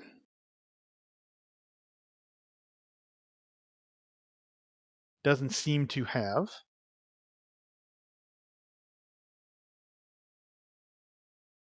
You get the feeling that this is a fairly well-appointed office. You may have wandered into the room of the commander. Well, should we look around, see if we can find some important papers or something?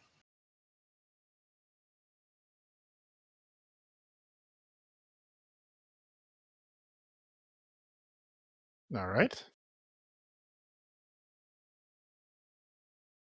Um, you do find a fairly ornate signet ring on the dwarf's hand.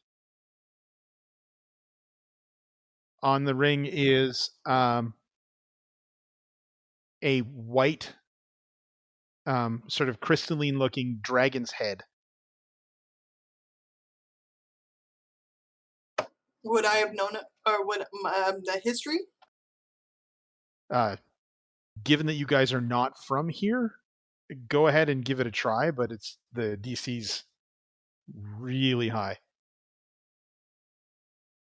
Is that history then? Yeah. Yeah, I don't know what that is. Nope, you're not from Still, here. you're a dragon. Or not still, sorry. Still, you're Yep. not a dragon. Tia, it doesn't look like any dragon that you've seen before. All right. As you guys search the rooms, you find a crumpled up piece of paper on the desk. Has a message in Dwarven written on it. I believe Heels speaks Dwarven. I can cast comprehend languages. I thought we had one person in the party who could do Dwarven. I have draconic Draconic So do and I. undercommon and halfling. and Undercommon. Okay. Well, hang on. Let me check D&D Beyond. Common, draconic, halfling, infernal, and undercommon. Okay. All right. So there's a message that none of you can read on a piece of paper. So I will cast comprehend languages and I will read it. Okay. The other things you find as you toss the room is a small coin purse, which contains 24 gold and 17 silver pieces. The note 24 says, gold and 17 silver. Yeah. Okay. The note says, "Brother, you will find me on the frozen ferry in East Haven. From this new base, the search for Chardalyn continues. Long may our father reign over this dark land."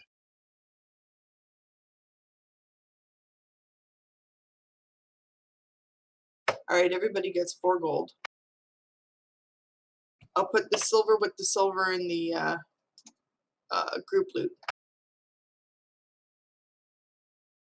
And then I tell them all what the message said.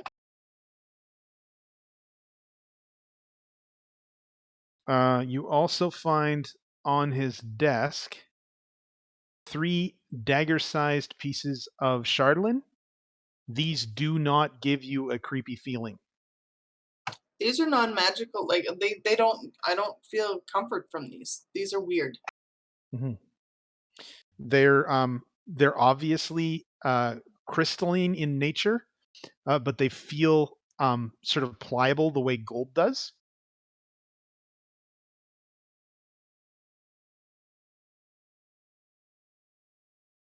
Okay. Just wanted to cast that, and it's good for 1 hour. The as you guys are searching the room, there's a burlap cloth over top of an item that was glowing on top of the desk, and the glow changes color about every 10 seconds between red, green, and blue. Does anyone know what that is? Sorry, can you please repeat that? The light on the desk under the burlap sack switches every 10 seconds from between red, green, and blue. Can I look underneath it? You can. As you pick up the burlap sack, you see this is a lantern. Okay. Can I? Is it ornate? Roll just a quick intelligence check. No, just take the first roll. Sorry. Yeah, that's what I always do. You remember that you were sent here by Torvis, the Silver Dragonborn, to find missing things that had been stolen. 2 ghosts, One of them was a lamp. A lantern. a lantern, and some beads. some Ooh, I like pearls that had been carved into decorative beads.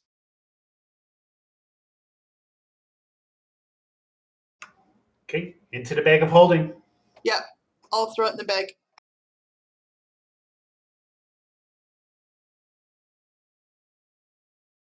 All right. Where to next? Well, now That's- we have the coordinates for the new place. We can go to the new place. Yeah, but we need to find some beads still, and now we have to drag those goats back. Well, maybe we should finish checking out in here. What do you think this lever is for? I think it's for the ogre. Do you want to flip it? I think we need to check the whole place first before we flip it. All right.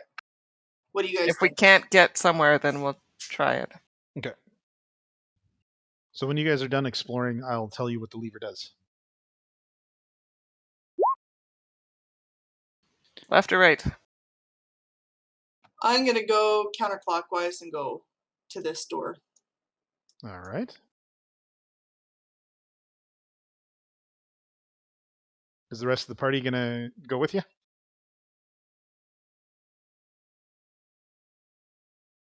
I'm gonna crack open the door Oh, he and stepped push away. it. Okay, so I'll keep him with you guys. Okay. Do. 5. All right. As you open the door, spores sort of drift through the air towards you. This entire room is filled with spores.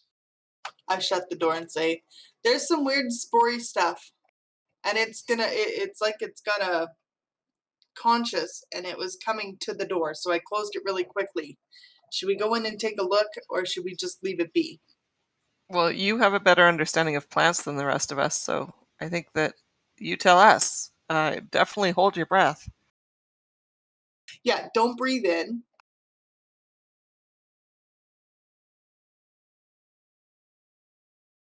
Let me just do a quick. Did you see anything else in the room other than just spores, or not really? Nah, just spores. Spores to me are fascinating things, but I've never seen them do that before. So give me 1 second. I'm just gonna. Could have just been airflow.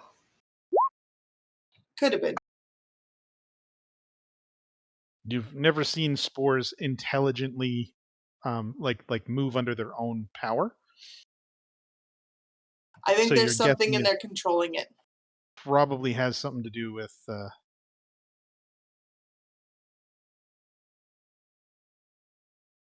the airflow. I'm going back in. Hold your breath. Put a piece of cloth over it, over your mouth and nose. Don't breathe this in. I don't know what it is. All right. Go ahead and position yourselves in the room, and then give me initiative order, please.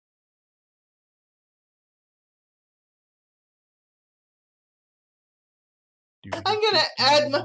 Can I add my inspiration to? No, I'm kidding. It's a good place for the healer to be at the very end. Not quite how that worked. Huh. I don't even know what's going on. We went into a room. I opened the door. There were spores that looked like they were all of one mind coming towards the door. So I shut it. I told everybody to cover their mouths. I've never seen them do that before. I didn't recognize them. And then we opened the door and went inside with our mouths and nose covered, so we're not breathing these in.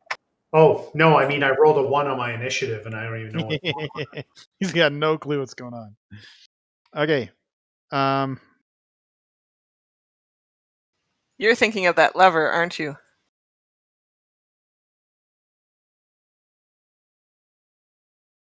All right, Syl, as you guys step into the room, the doors across the way all spring open, and these humanoids sort of stumble out. They have like mushroom growths on them, and they're making strange clicking noises.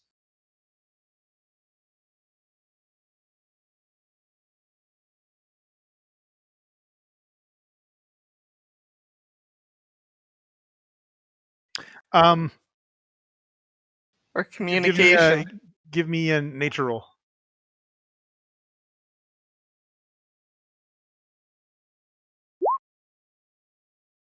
Didn't the y- Skeksis have clicking noises? you're guessing that the clicking noises are either some form of communication or echolocation.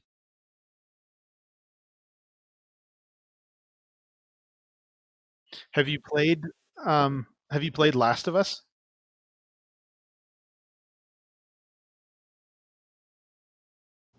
Yeah. Phil, Yeah. did you hear that Last of Us is going to be filming in Alberta? Yeah. Sorry. Yep. We're good at sidetracks today. Yep.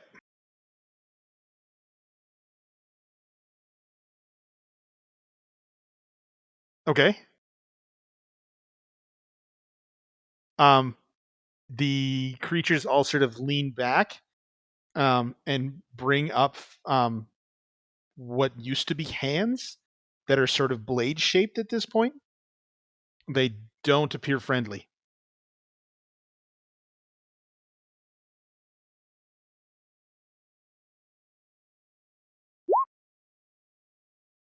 Smash! You swing at the first one.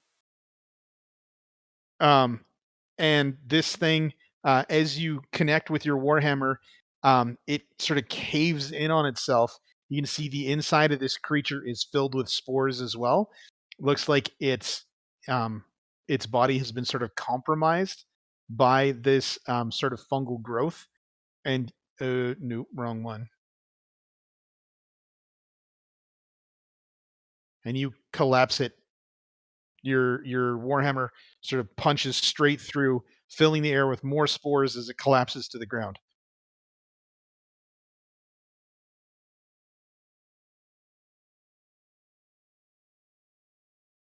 Okay.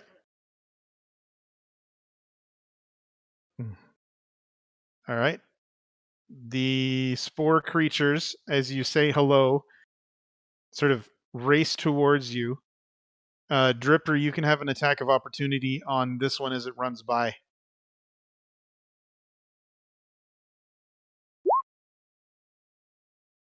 Nope. Might as well get the ones out of the way now. Yep. All right. 2 quick attacks with advantage. There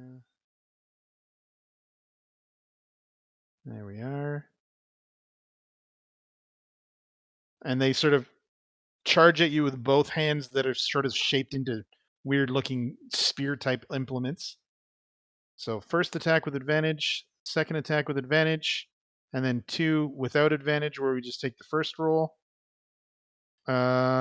Miss, miss, 1 hit, and another miss.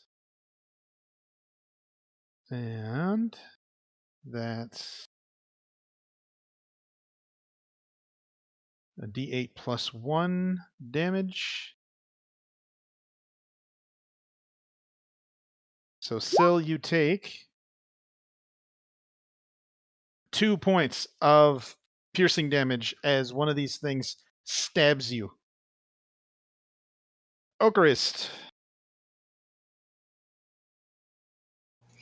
I'm grossed out. I'm going to shoot this one with my crossbow. Okay.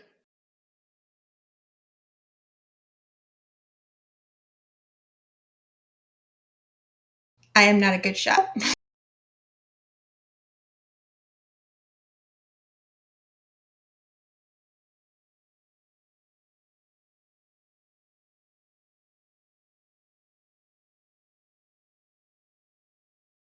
Okay, yeah, you miss with your crossbow shot.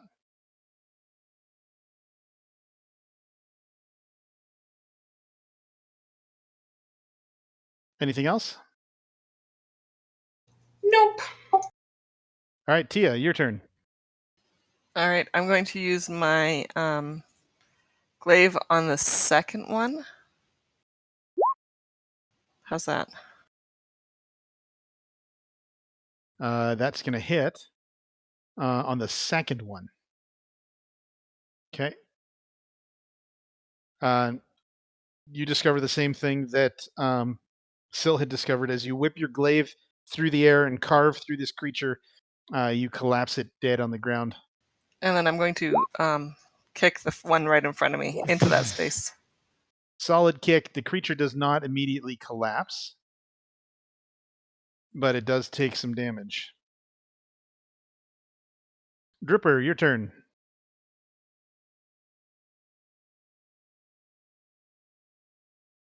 I'm gonna move forward a little bit and Okay. stab this guy here in the back. Sounds good.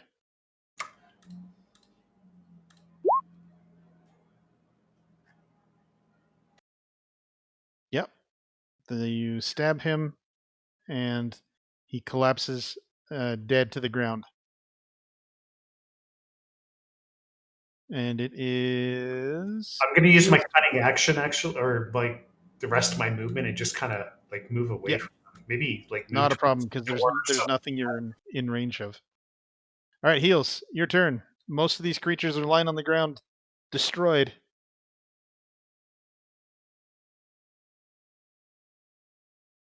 I am going to Sacred Flame Mind Tickle this one. Okay.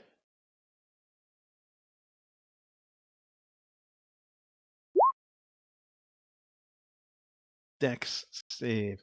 Wow, you rolled good damage on that.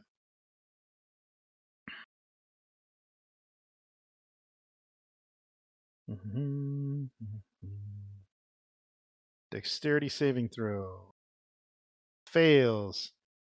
Takes 8 points of damage. It is still standing, but barely, as radiant energy appears around this thing and causes it to sort of shudder backwards. It has like the cartoon blue butterflies flying around its head. Yep. Like when Roger Rabbit gets hit by a brick. Syl, your turn again.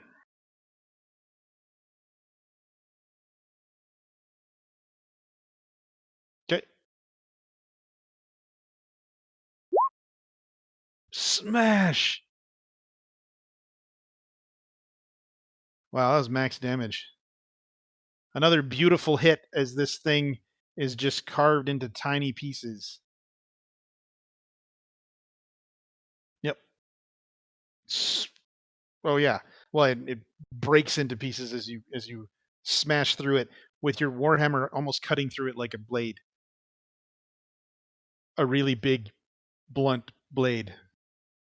Anything else you want to do?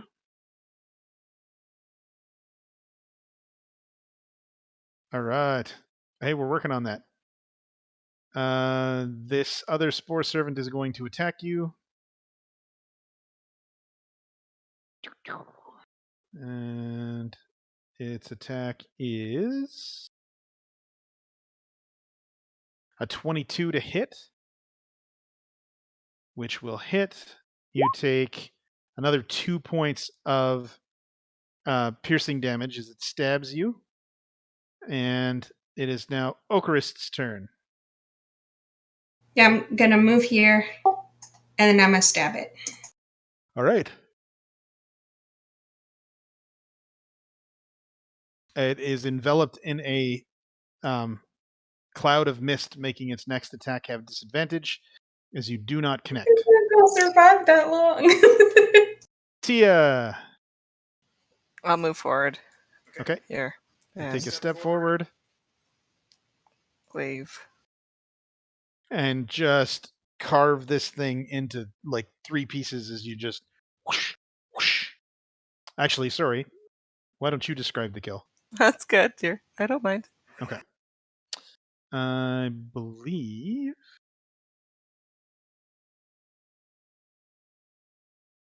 that is 25 experience for you guys. What? Yeah, we're working on that XP there. Yep.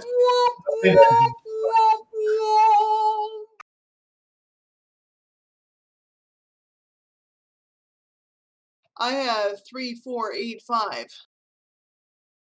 Okay. And I'm remembering the other guy that I haven't given you XP for yet.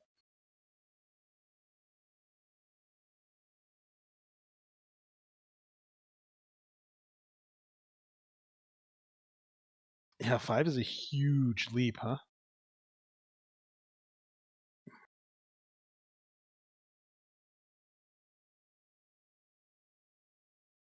especially with entry-level quests.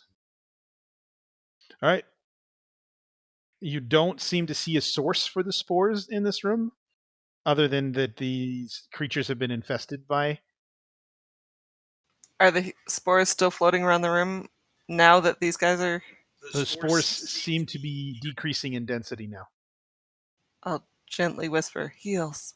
You understand plants better. Go check those doors. That's where they came from. Yeah, I'm already on it. I appreciate the gently whisper. And I'm gonna like step over the bits and pieces of the mushroom and I'm gonna check the door. See if there's like, does it open? And Yeah, the doors open. It looks like these creatures were just sort of being held here. You imagine as some type of defense or weapon. yeah, I just whisper back, holding cells. No interest. All right, let's continue on. And I just want to get away from them. No. Mushrooms As don't you- do that where I come from. As you enter the next section, you see small rooms flank a central common area where crates and sacks are stashed against the west wall. The doors of the two southern rooms are open, and each room is empty except for a tattered bedroll and a chair. From behind the closed doors to the northern rooms, you hear the faint sound of snoring. Hey, whisper. Dripper. Dripper, do you want to do some assassinating? Yeah, Dripper, go and assassinate this guy. Yeah, if you guys want to roll some stealth as you're coming in here quietly. Okay. You haven't really done anything super loud, so Dripper's ignoring us because we've been talking about him and asking him to do something, and he's ignoring us. I'm sorry. It's my wife. You know how it works. If your wife is talking to You you, should have just said, I can't play today. I want to play. But I want to play. Then hey, play. wife wins. I get it. Kate, what do I need to do? My apologies. I'm We're sorry. being very quiet. You You're going to have come in here discovered- and assassinate the dude. You've discovered a room that's potentially full of supplies. The two northern rooms have snoring coming from them. And Tia was like, hey, you want to sneak in there and kill some people? Just murder them? How does the paladin feel? Yes. We're in a Durgard Oh, encampment. that's a good point. That's a good point.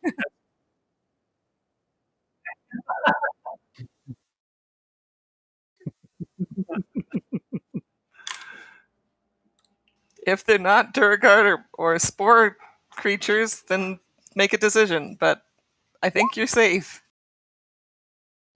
Okay, all right. I'm going to go sneak into the room. Would I have advantage on that? They're sleeping. Yeah, sure. Okay, I like my second roll a lot better. Yep. Hey, given that they're asleep, your first roll was good enough. They're in the two northern rooms. Okay.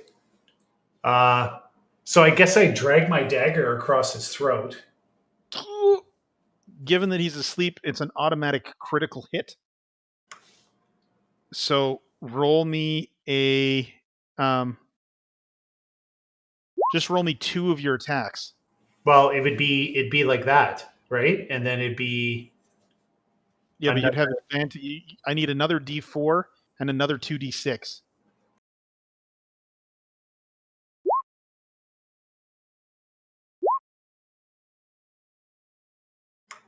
So yeah, that's one more than you needed to kill him. that's called perfection. Yep. All right, so you sneak into the one room, kill the guy with no problem.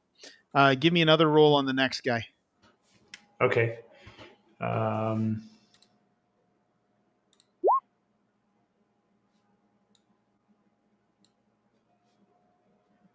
Same thing? Yep.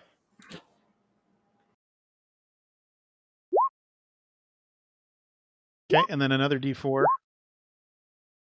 All right, so that's 12 plus 14 is 26. Beautiful. Whoops. All right. Let me read you what you have found.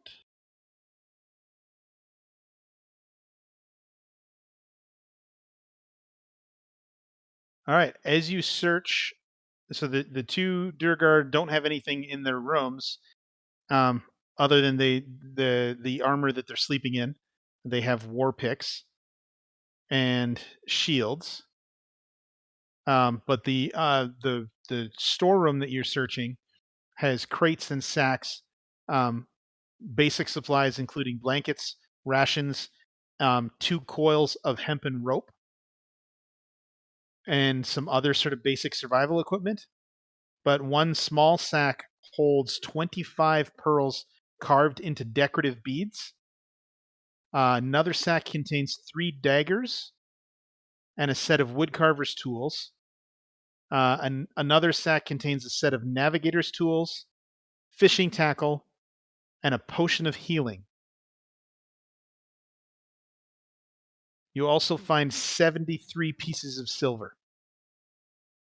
Is there anything special about the daggers? They're daggers. Just daggers? Yeah. Yeah. Okay.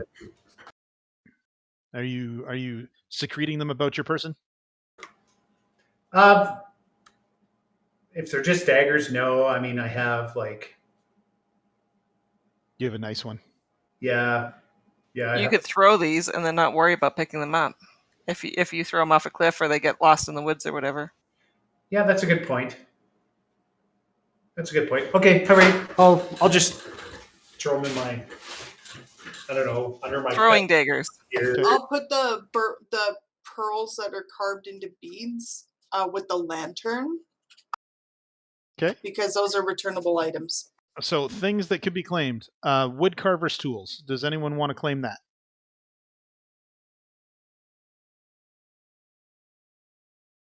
Okay. Syl has a set of woodcarver tools you can add to your sheet. Navigator's tools. I'll take those if nobody else wants them. Okay. Fishing tackle.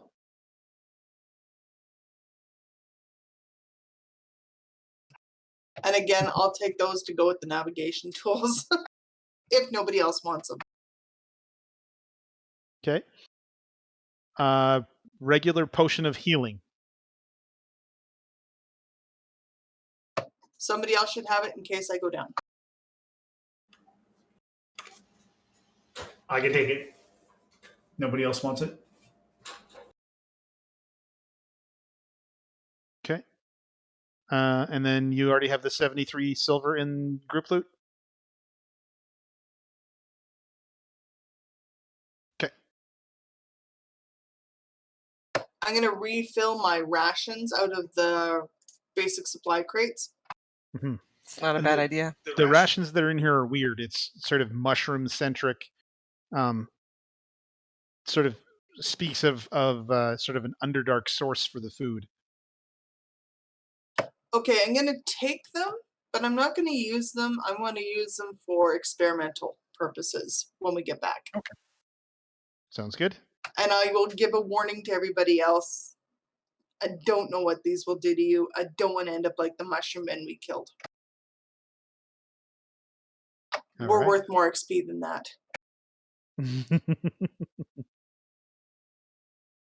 All right, so you have one other way to explore yet. Well, let's head back that way. Oh, I can't see myself anymore. So There I am. That was weird. Also, we have to figure out how to take these goats with us when we leave. Well, we've got the 2 coils of rope. We can tie them together, or in a line at least, and tote them down the hill. all right, so there are 2. All right, so the next room.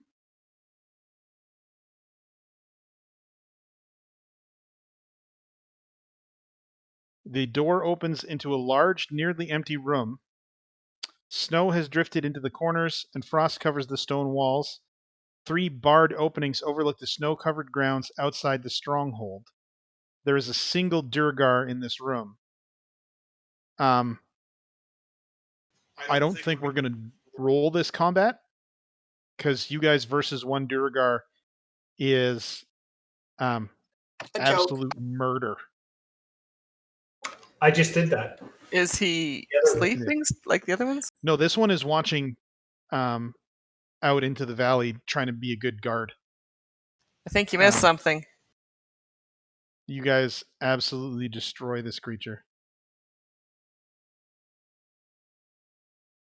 I can't. Oh, there we go. There isn't much else in this room, but as you continue following some stairs upwards, you discover... Yeah, that sounds good. Piles of equipment are pushed against the wall in this room. In the southern end of this chamber, an open hatch reveals a route leading underground. This looks like some form of armory. There are 2 suits of scale mail sized for dwarves, 2 steel shields, 3 war picks, 9 javelins, 2 climbers kits, and 4 mess kits. Do you guys mind if I take a climbing kit and one of those? You said they were picks. War picks? War picks? Yeah. Yeah, go for it. I was thinking of the same if nobody else wanted some.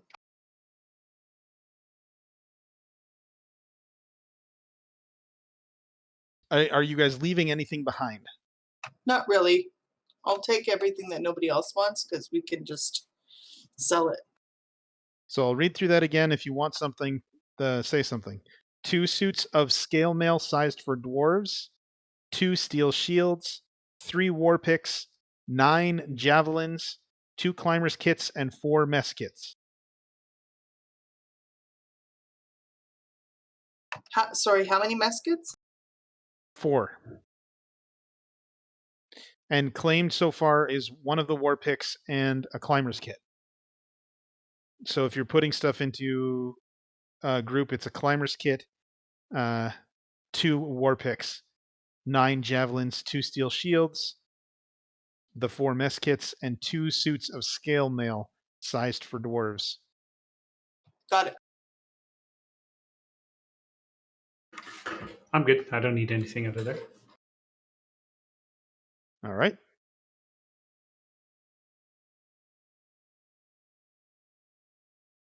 I think I'm missing something. I have war picks climbing kits, scale mail dwarf size, 2 steel shields, 9 javelins, 4 mess kits, 1 climber's kit.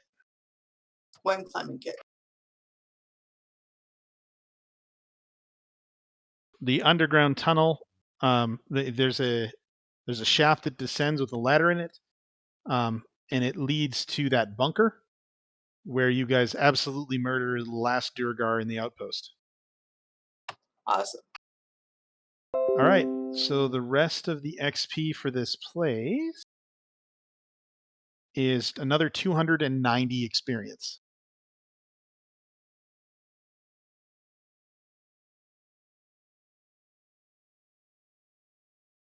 $3,775. Got a nod from Trish.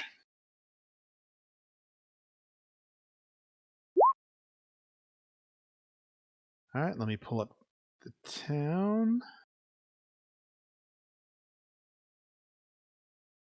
That was Kerkonig, right?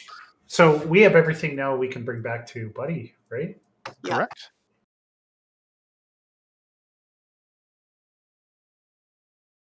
And we know the location of where the other Durgar camp is. There is another. Yeah, you've discovered the location of another Durgar outpost. It's in a town you haven't been to yet. It said That's fine. on the ferry in East Haven, which you guys would know from your maps is the last town you haven't visited next to Lake Dinner's Here.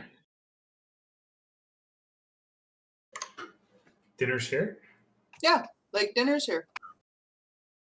It's Dinnershire, but I like Dinner's Here better.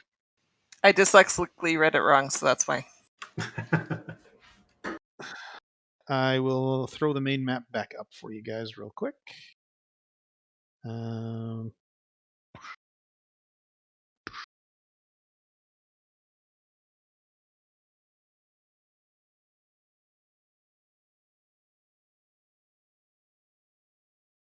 All right. So as you guys get back to Jartha, Jartha asks you where you want to go. She's more than willing to take the goods back to Caer Konig for you if you guys want to go home to Lonelywood. It's not that far back to Caer Konig. It's about the same distance to Lonelywood.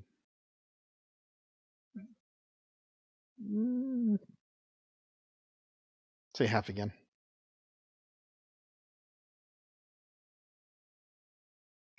I think we should. What are we going to do in Lonelywood? Actually, we should go to Lonelywood because we have to drop something in Mayor Dolben. We haven't done that Yeah, we have to yet. go there. We have to go to our inns in Lonelywood and Tremeline. Your inn is in Lonelywood. Lonelywood. Lonelywood, yeah. The Wanderer's Rest is in Lonelywood, and we also need to drop off the alchemy jug there because we're going to serve beer. So that there's beer at your fine establishment. Exactly. All right. So we'll give her everything, including the goats. Okay. So scratch off the pearl beads and the magic lantern. Yes. Are we keeping the goats, or were the goats for somebody else? No, The they goat- were part of that things that were missing. Yeah. You were told that 3 things specifically were missing. So you send those back with Jartha and you head home to Lonelywood. Yeah. Now, when you guys met with Jacob, right? No, it's not Jacob, but yes, I have a crystal to drop in our inn as well. Yeah. What was his name? Joseph. Joseph. We have to When you drop guys- the red drop. The red gem goes to the inn, and the purpley bluey one goes into the water. Okay. So when you guys get back to Lonelywood, you throw gem into Mayor Dualden and go to your inn. And as you enter the inn, the gem that Tia is holding begins to pulse and glow, and then it shatters into motes. And this is what your inn looks like right now. Wow. So brief exploration reveals that there's a new room in the basement of your inn. Wow. Thanks, Joseph. And we can go downstairs, and there is a spectral Joseph, although I think it's Jacob. Yeah, it's supposed to be Joseph. I got confused. That's okay. It's all good. He can have a Maybe it's twin. Joseph's, brother or friend or magical being. What are you guys talking about? It's always been Spectral Joseph. Okay, we're keeping it Joseph. Cool. This is awesome. I'll tell him that we still haven't been by the other lake yet, but we are headed there soon, and we will drop the 3rd gem into that for him. He reminds you, you also need to place the 4th crystal that I gave you in a place of power. Yeah, we haven't found one of those yet either. You we had will. thought of one right off, though. Yes. What about that sundial place? Wasn't that a place of power? Yeah, That was it's the close first- to here, but we haven't been back there. Maybe we should detour there real quick. All right, we can do that because that's like, what, an hour away? Not even? Not even. You guys know the area fairly well, so you're able to find it despite the warding magics. And as you place the gem there, it sort of floats up into the air about 30 feet off the ground and begins to glow. You have the feeling that you've picked an area that's pretty good. I have a silly question. Yep. Joseph's place, would it not be better, like, attached to the side of the inn instead of in the basement so that other people could shop like there and that. he could make more money and instead of just being a spot just for us? But people can go down through There's the inn, There's which a would lore bring us reason for custom. why it's there. Okay. All right. I like it because they have to come through us, and then they're going to be like smelling all the good food and all the good beer, and be like, "Hey, we should drink here, and we can go down and shop with Joseph." All right. As you guys come home from that portion of the adventure, as you enter the inn, I need to know. Send me a whisper message. What your character is thinking as they walk through the door into the inn. Yeah. In Discord? In Roll20 /W, and then you start typing GM. Wonderfill or GM. Yeah. /WGM would work too. Okay, all of a sudden I can't get the chat button to work. Okay, I gotta reload. You should be using Yep. Firefox.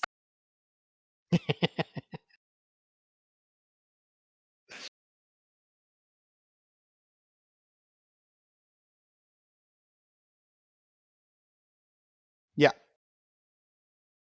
Yeah. This is the last thing we're doing before we call it because it's almost 6.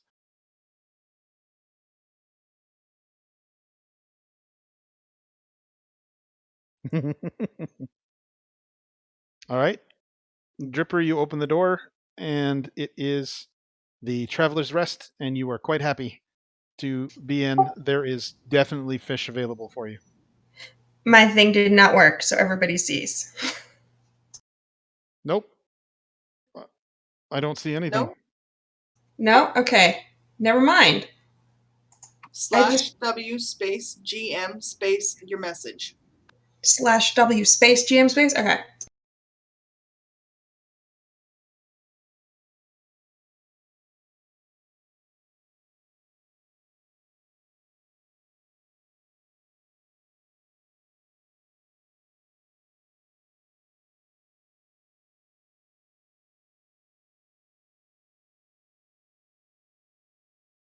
Yeah. Well, unless we don't look at Twitch right now.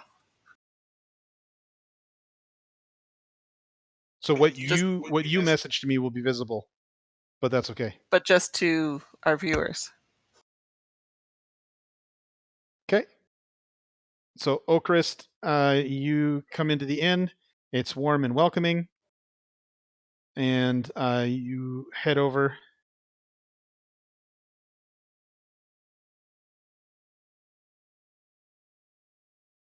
Okay, I like that.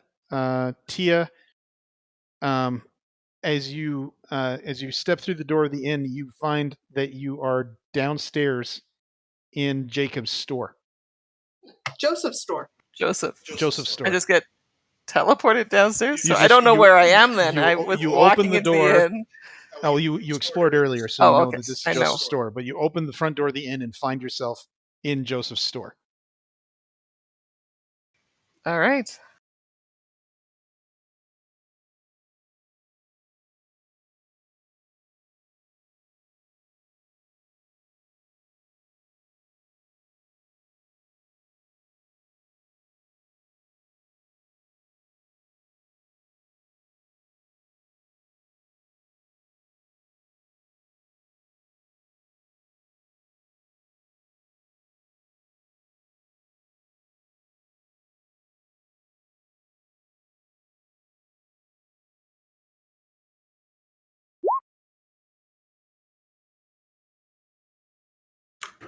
Am I still here? Mhm.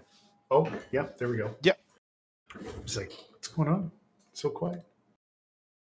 Sorry, I've We're all just trying to think of what we're going to think of. requested some clarification from someone.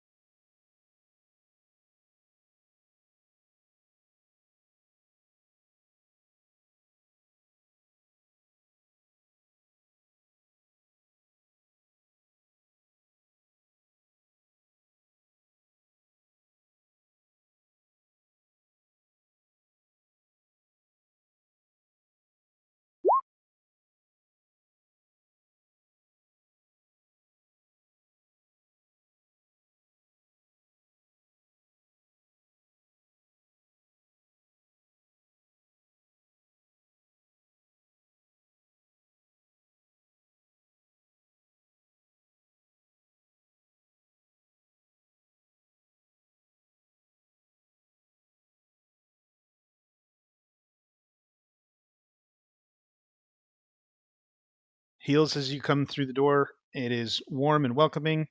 You are happy to have a place that is familiar amidst all this strangeness.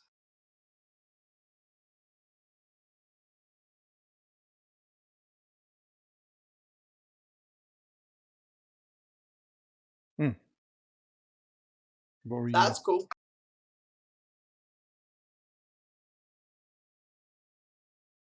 And much needed for the for the well-traveled heels. Yeah, I am going to go behind the bar and I'm going to set up the alchemy jug. sounds good. Spencer, did you see my messages back to you?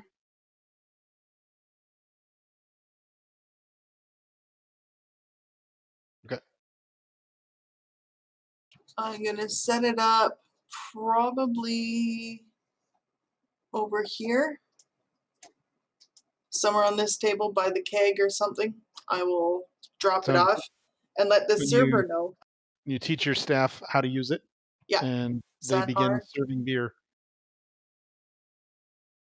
And now we have beer. Excellent.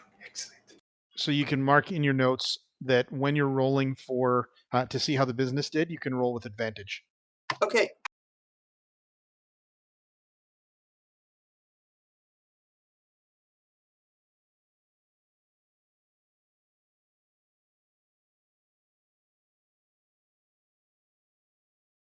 Yes.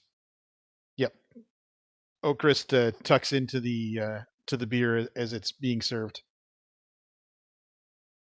Quality control. No, absolutely. Quality Gotta control. make sure that it's good.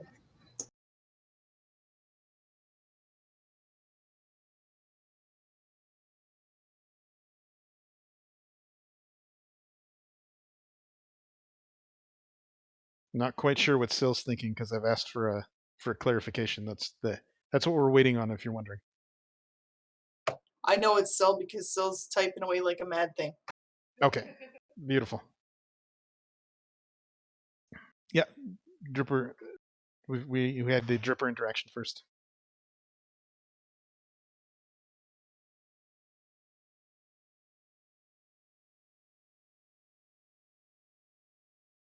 Yep.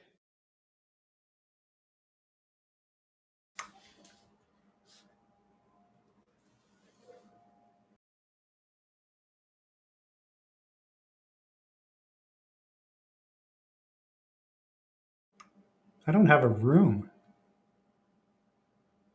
I just noticed. I think you and Oakrist have this one on the end. Yeah, I think you two are sharing the end room. Ah, okay. Unless you want to share with Syl.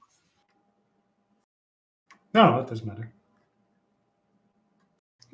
Let's be legit. How much time am I going to spend in the room, and how much time am I simply going to be passed out in a corner behind a table? Technically, you have Fire. a room. Behind the bar.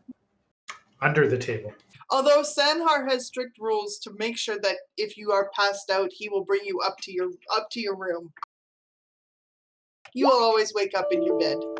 So basically, I'm drunkenly playing hide and seek with Sandhar. Pretty much. It doesn't look good to the patrons to find you all over the place, passed out on the floor somewhere. Do we actually get people in there? Like are we Dude, Yeah, we have wine and beer. We're the only people in 10 towns with wine and beer. We get all the people. You've started to become a tourist draw. You see that the common hall is fairly Ornate. fairly populated at this point, and you guys have sent in good dishes and new linens. We are a spot. It looks really nice in here. And we have Joseph underneath us, so if people need to buy stuff, they can go downstairs. Did they know about that, or is it a secret? Sort of a black market thing. Open market, I would say. I mean, now they don't have to go all the way to Bryn Shander. So for us, I think that's a pretty good benefit. Mm-hmm.